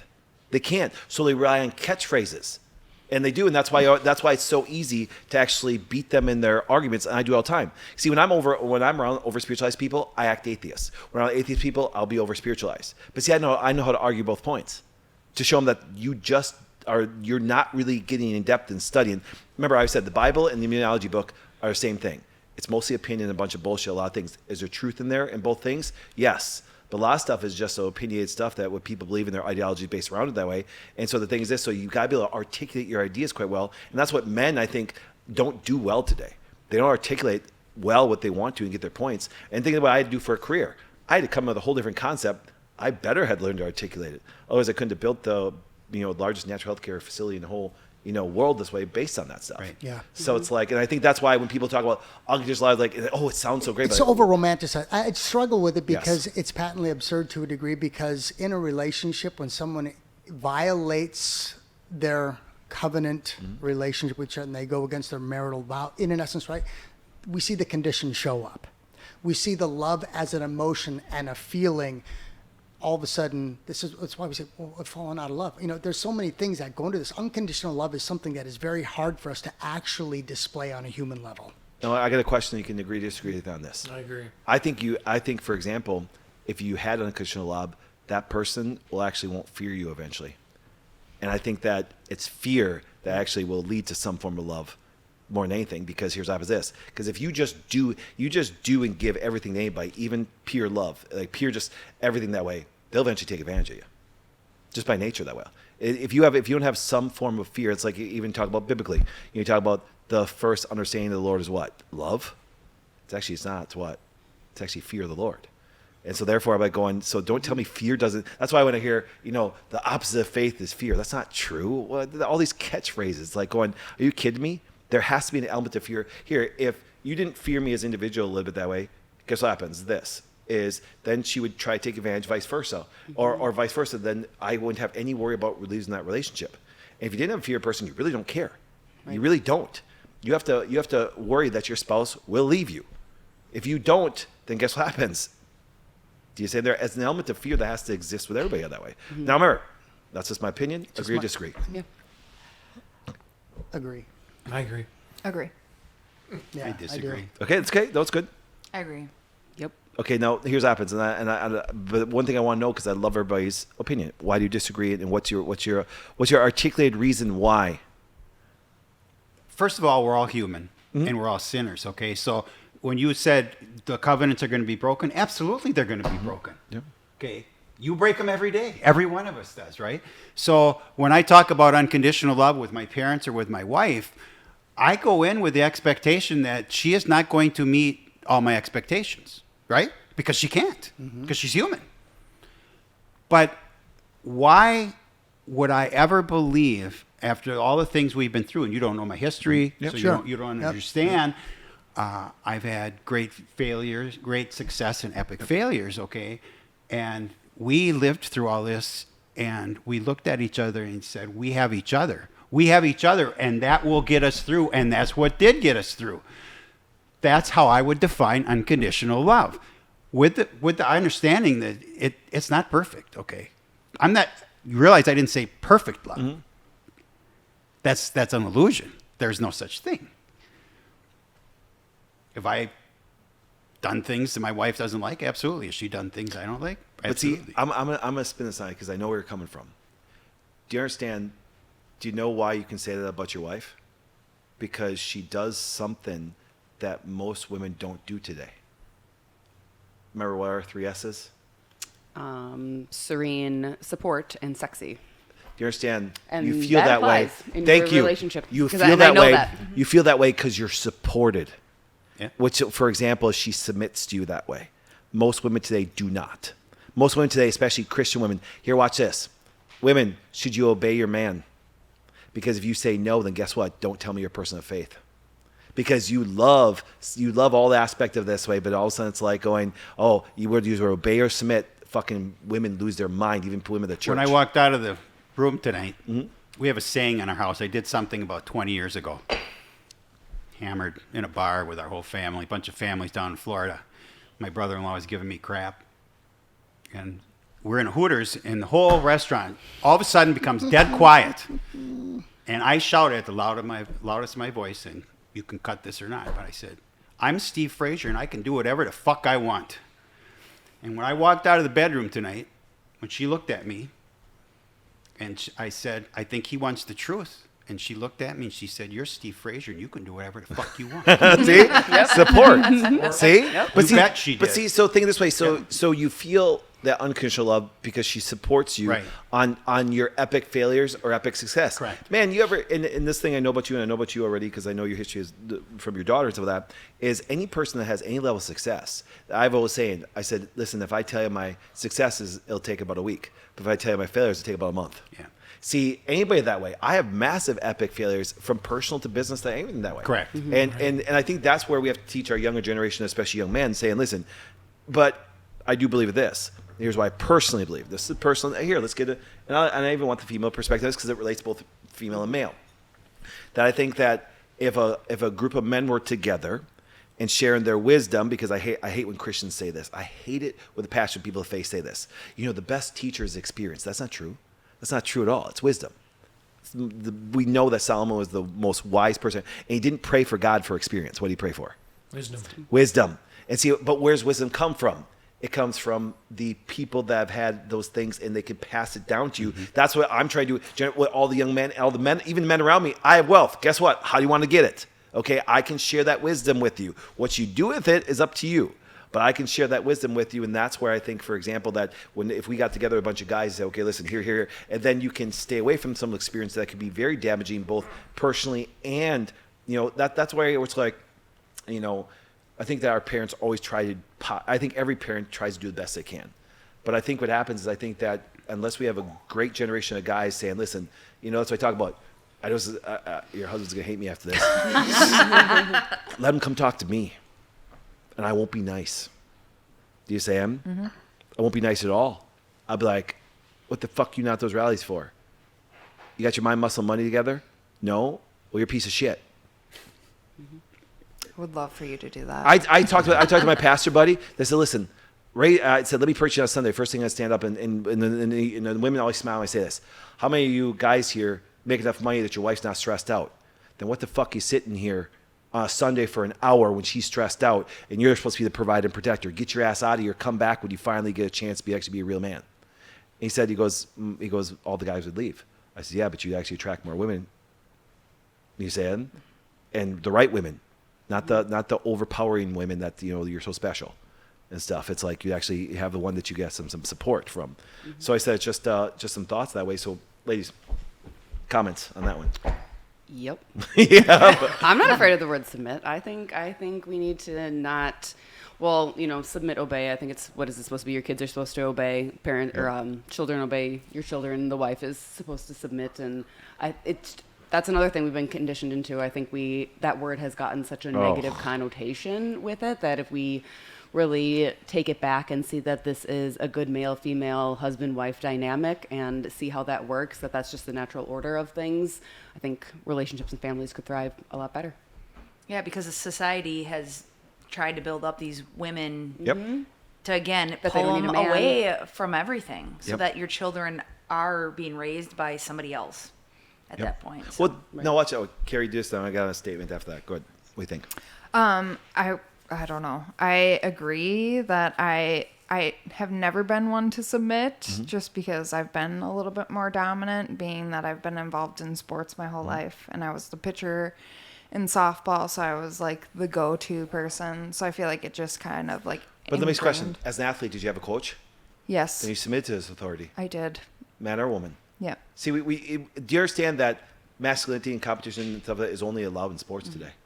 Now, that's the part that's kind of funny. It's like everybody had a coach. It's like you did something. He yelled at you. You did something. It's like, and you said, okay. You didn't storm off the field and didn't come back. Right. It's crazy that way. And so now watch this, and this relates to this. Isn't it funny? We prop up things that are not good. Let me give you an example. Would you agree with me that being in a relationship with a man or a woman is kind of difficult? Then why do we praise single motherhood compared to people that have been together for a long period of time? Don't you think they went through a little tougher things? And you get my point? It's like that single woman, she did awesome with their kids. I'm like, are you fucking kidding me? What about the woman that actually supported a man for 20 years? Do you get my point? Yeah. It's like we don't think about it this way. I sit there, maybe I just think dumb stuff in the middle of the night, but I'm sitting there going, you guys pray. What about the woman that actually, or what about the man that held the family together for 20 years? What about the woman? You get my point? We so support the wrong things. We don't want to make people feel bad. We need to fucking make people feel bad. Yeah. I'm sorry. We do need to make people feel bad. You need to put people into shape because things are just so backwards right now. Yeah. That's what we're Bad is good and praising. good is bad now. Right? Fat is skinny. Yes. Doesn't make any sense. But Confusion's normal. This is totally not a topic, but you see who's getting sued now? Lizzo. Lizzo. Is she? Because she doesn't want fat dancers. It's not a joke. She's getting Can't make sued that for it. shit up. I can't make that Wow. crap up. It's tough. So, anyway, so coming back to this then. Oh, so let's get to our last question on this there, and this is the one that Ooh, a surprise one. Okay. it is. But we're gonna start with Carrie on this one. Oh gosh. Okay, because here I obviously have his perspective on this, and obviously we all have kids and things like that. And Steve, I know your daughter was heavily involved in something like this, but here we go. Parents do not have to be at every one of their child's extracurricular activities. I agree with that because I grew up in a family of 6 kids, so a larger family, and my parents couldn't make it to everything. I mean, as a kid, I think it upset me a little bit seeing that they weren't there, but I also feel like it makes you a little bit more independent. Yeah, there's just no possible way for a parent of 6 kids to be at everything, and it's just super stressful.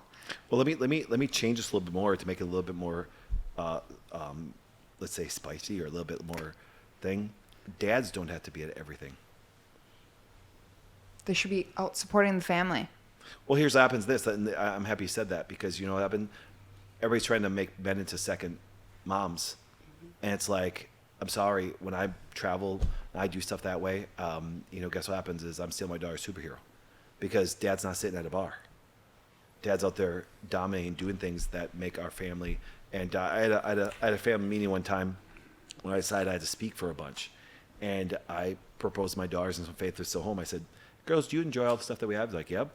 Do you enjoy the trips to Hawaii? Yep. Well, here's what happens. If you want to continue this stuff happening, Daddy will have to go do these things. And if not, we'll just cut back on ourselves. You know what they said?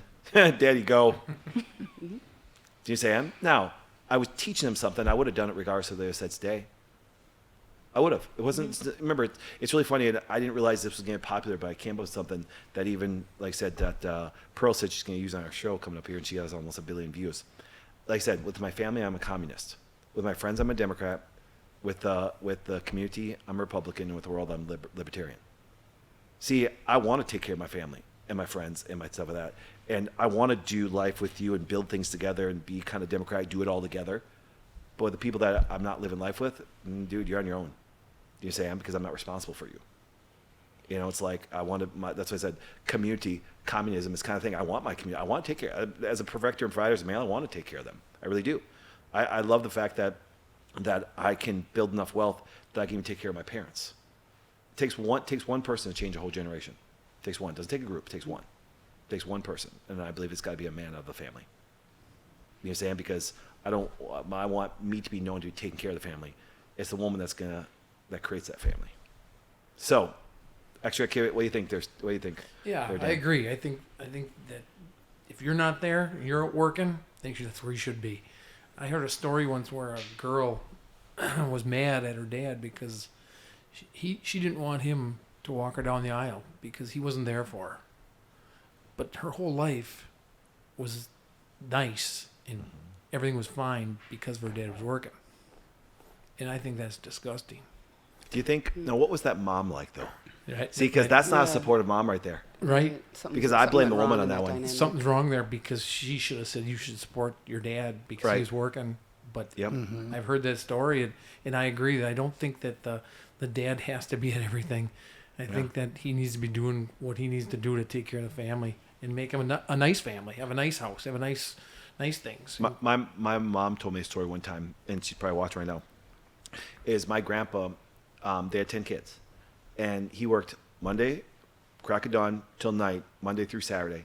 Then they would go do stuff on Sunday, and my mom's like, I never felt like my dad didn't love me, and grandpa stayed home with all 10 kids. Do you say? And it's like going. So this concept of leave it to Beaver and you know I've came up with a saying, and I love this one because it pisses most people off. I said, you know what you call a guy who's home for supper every single night? Broke. Do you say? Yeah. Because the 9 to 5 leave it to Beaver bullshit doesn't work. No, It doesn't. And you're not going to accomplish anything from 9 to 5. no. It just can't. So, well, I know it's Steve Witch got on this one. And we'll come back to you. You're a host. Well, you're a said, host. You said I already know, and I'm like, no, you I don't. know you're a host. How many of you have written your obituary? I have. Anybody else? I actually have it on a slide right here, actually. No. It's not a joke. I do. Yeah. Good. It's my wife and I published a book about 4 years ago, and we had 12 people, and in my 5,000 words, I put my obituary in there. And what it does is it makes you think about, first of all, there's 3 different kinds of obituaries. The one that just says it's all glowing. And then the second one is the bitter one, where they say, oh, that guy was an asshole, you know? And then there's the honest one. And I wrote mine as honest. And I wrote what I thought what I wanted people to know was important to me. What was the most important thing? That I had spent thousands of hours of walking on the beach with my wife, and that made my life. You know, that happens to be Trip Our Trigger. But when it comes back to how does this relate to at the end of my life, and yes, I want to leave a legacy of creating success, okay? But now with grandchildren, I want them to remember me like I remember my grandparents. Okay, my time spent with my grandchildren right now is my instant gratification, right? Okay, they aren't going to remember most of this, but when they get to be my age, and they're going to have that warm fuzzy, when that moment comes back and they'll say, Grandpa did that with me, okay? That's what I want them to remember me for, okay? I'm doing things for them, everything I can, to create the legacy, to create the structure of doing. And I have never worked 9 to 5 in my life, ever. Yep. We work on Saturdays, we work on Sundays, but the point is, you're right, you don't get ahead if you do that. You don't. Okay, it just doesn't happen. But I want to be remembered not just for the physical things I did, but for the memories I shared and the love I shared with my family. Yep. And that has a lot to do with everything we talked about. Yep. Because it all comes down to relationships. And I spend a week in June with 3 of my kids and 6 of my grandkids, and 1 year with my other son. Every year. We've done this now for 30 years. This is the way I want to go out. Here's my headstone. Now I'm going to be cremated because I don't believe in going to like a banquet. So the urn is on top of Engraved there. on the urn, yeah. Yeah, no, I just I'm going to be cremated. I'm like, How long is it your obituary? Was it long? Or? no, that's it. Oh, that's it. That's it. Because what happens is because I constantly want to invest in people, for myself first, and then of course then others constantly that way. Because you remember, do me a favor, think about this, and I know you guys all have somebody like this. Think about somebody that invested into your life that impacted it. Did they do everything right? But you see how you forgive them very quickly?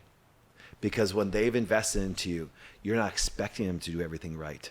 But what it is, they made an impact to you and put you on a direction that somebody didn't do.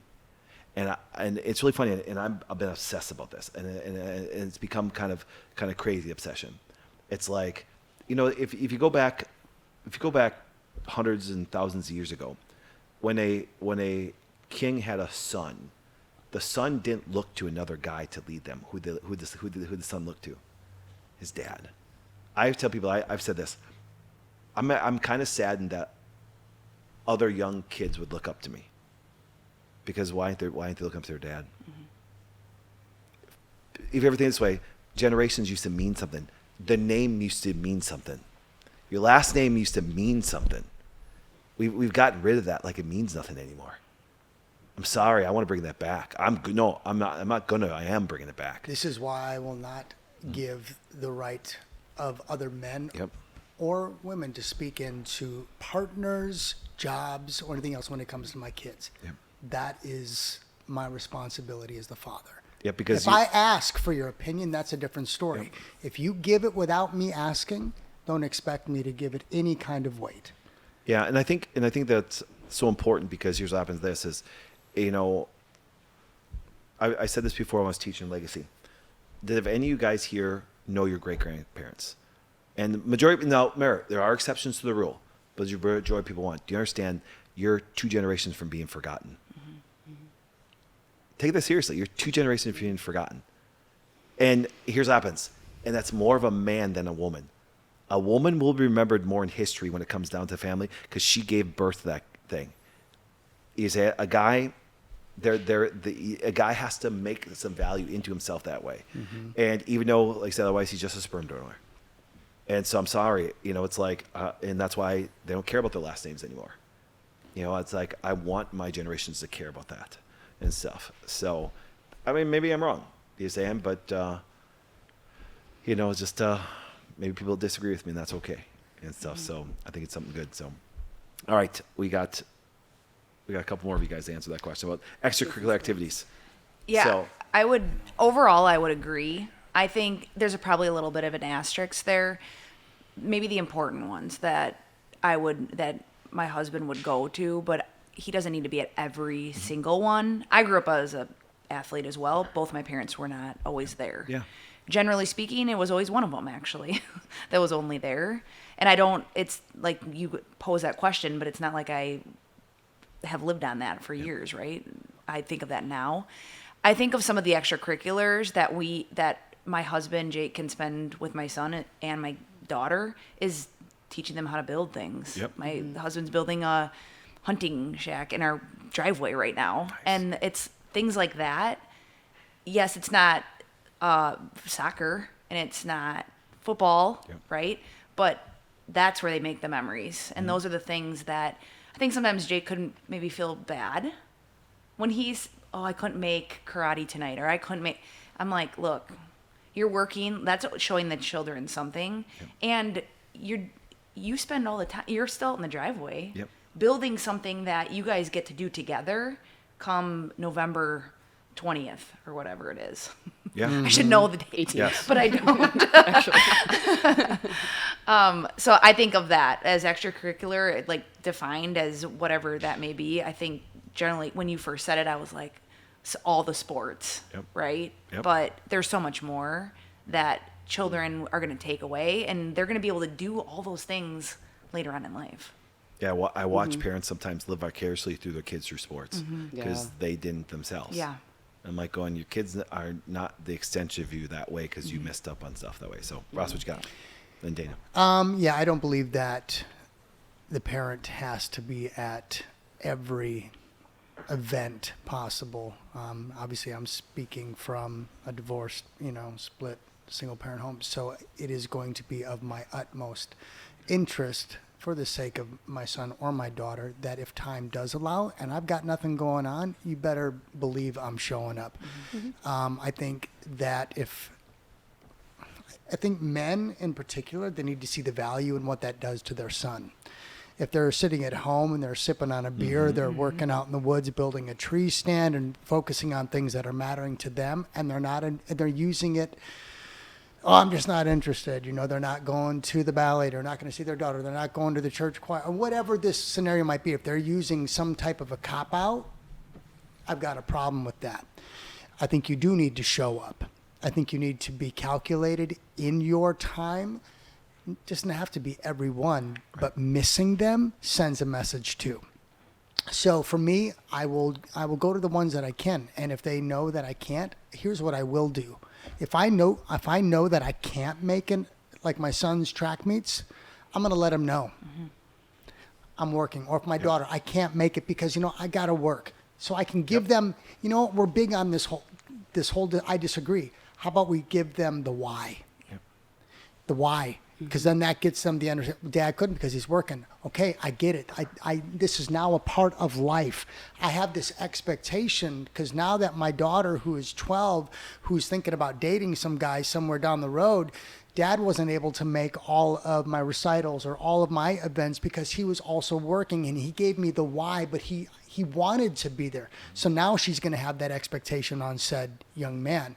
So I want to give them the why, right? But so show up when you can. I think a lot of guys and even some ladies are doing it just because they don't want to. They don't see the value in it. I think parents should not show up you. for everything because they also kids have to realize that they're not the center of the universe either. I think kids are so sometimes overprivileged the fact that they think they're the center of the universe. And I recently had a couple that's a friend of ours that got divorced, and I predicted it. I said, it's going to end badly because they're running in two different directions, sports every weekend, all the bullshit that way, never had time to spend every that way. And guess what happens? And it's like, it's destroying the family apart. No, you guys did it. So I think that what happens is the kids are not the center of the universe. They're not supposed to be and stuff. I mean, so it's like, it's just, I've seen it happen too much and stuff because I think that what happens is, and kids when we were kids, how many sports do we actually truly participate in all the time?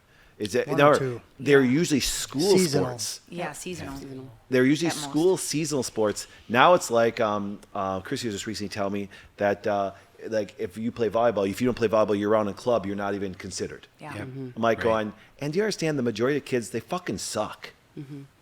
Here, not every child should have a chance. Everything should be a competition. Not everybody should make. Now, I know a lot of schools, if you grew up in Crivets, they take you because they don't have enough to fill a team. D4. But then it gives them. But but see, then they're like, oh, I'm good, I made the team. Like, no, there was just nobody else. Yeah. You know what I'm saying? You know what that's called? Meritocracy. Yes. And we've lost that. Yes. And that's what we're going to bring back. Yes. We need to teach them everything. This is where women in society don't make it when it comes to this stuff. And I'm so happy. I'm so happy that the women's soccer team got beat by a bunch of hot blonde Sweden girls. I think standing There. ovation, Oh, right? thank you, Sweden, for beating them. And I'm a USA person all the way, but at least you look like hot blonde women with your ponytails and your nice bodies sticking out that way. It wasn't a bunch of purple-haired, overprivileged, thinking you're something special. You make no money compared to the boys. You're not equal. You're not equal in pay. You don't deserve as much as the men's soccer do that way. Do you understand? It's like, and I said, and I'm happy to say it. And trust me, girls, if you look like the purple-haired bimbo, that what's her name? I don't even know her name. Rapinoe. Rapinoe. There you go. So I don't want to give her credit on that way, dude. And guess what happens? You have no kids. You know what's gonna happen when you're done with soccer? No one's gonna care. Yeah. Did he get mad and leave? Huh? No, Yes, Ann? I don't think That was the code word. we're getting constant coming. Yeah, so say, answer or not. I'm knocking on that same door. Yeah, I was gonna here, say. so I was I'm just gonna say right now we are at 3 hours. No. Yes. It's got to be close. Wow. I know, isn't it funny? I said with Dana and I and Ross, we look at an hour and a half. So what we want to do first of all is, because we'll wrap up now. But thanks for He was just like, he said Thanks it a while ago. And thanks I'm for like, just go. yeah. Yes. We still got No, and also no, like also the cold just weather, go. that's why I It's have like, this wait, much to why does it drink sound the like whole water time. in here? and I'm about there myself. Okay, so remember, Josh, we need catheters next time. So, I won't be back. yeah, that's right. But no, thank you guys. Thank you all so much. Dana. Thank you Thank for you. this Show. opportunity. It was fantastic. Hopefully, I have you guys back. And if you guys once again want to be on the podcast and come discuss, and like you said, I want people to sit around and say I disagree, have great discussions, talk about the things. I learned some things, and I picked up on some things. And that's the cool thing is when you actually have an interest in people, I picked up on things on all you guys right away.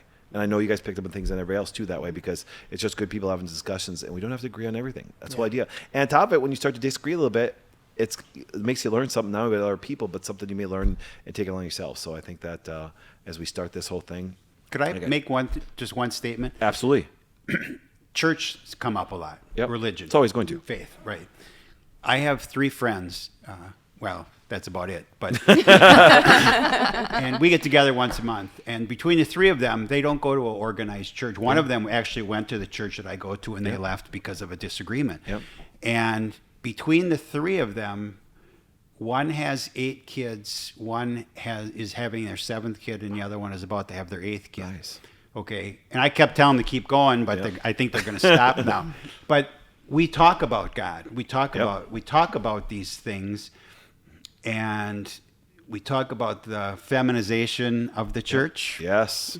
And Yes. about the lack of the backbone. Yep. And there are some churches in our community where the pastors are actually getting up and telling the people that you should vote for the guy that don't vote for the guy that wants to kill the babies. Okay, Yep. You know, maybe this is common sense to most of us. Yep. Our pastors aren't saying this stuff, and I would like them to say that. You know, I sent them a video on some of this stuff. I asked for their opinion. They don't respond to me. Yep. I like them. I respect them for what they do, but they need to kind of grow up here sometime. You know? Well, and I'm going to say this, and let's say this, and we're going to end on this. I don't like them, and I don't respect them, because that's why we're in the position we are. Respect means you have admiration and fear of somebody that way. You don't admire them, so there's no respect and stuff like that. They don't deserve your respect on there, because I'm sorry, I can't respect and admire a guy that closed down the pandemic. During the pandemic, you shouldn't be a pastor. You shouldn't even be in leadership that way. I had the FBI showed up. See, it's really funny. We created a bubble here. And we created a bubble here because we stood up for what was right. We attracted more people in. Mm-hmm. When you do things right, you'll attract more people. You really will. And it took me saying, I disagree with you, government. I disagree with you, churches. And I think as all of us as people of faith. Because even if you don't go to church, I still believe that God tugs at your heart and you have a faith. Mm-hmm. You're saying, my faith just being Jesus, that's me. You know what I'm saying? And there's a lot of people that believe different, and that's cool. And I'm okay with that. It's just for me. And so I can't have admiration for people like that. So I don't like you. And we have to tell people, I don't like you. Mm-hmm. We have to stop. You know, I said, then you can agree or disagree with that. But when you tell somebody you don't like them, now they're curious why. And now you can start talking. If you always tell people that they're okay and they're right and you like them, they don't question their bad behavior. And there's sometimes, including everybody in this room, that may have loved their spouse but didn't like him at times. Mm-hmm. Just happened to speak some truth. Amen. Yep. All right. Exactly. That being said, appreciate all you guys being here. Thank you. We're going to see you guys next Thank you week. very much.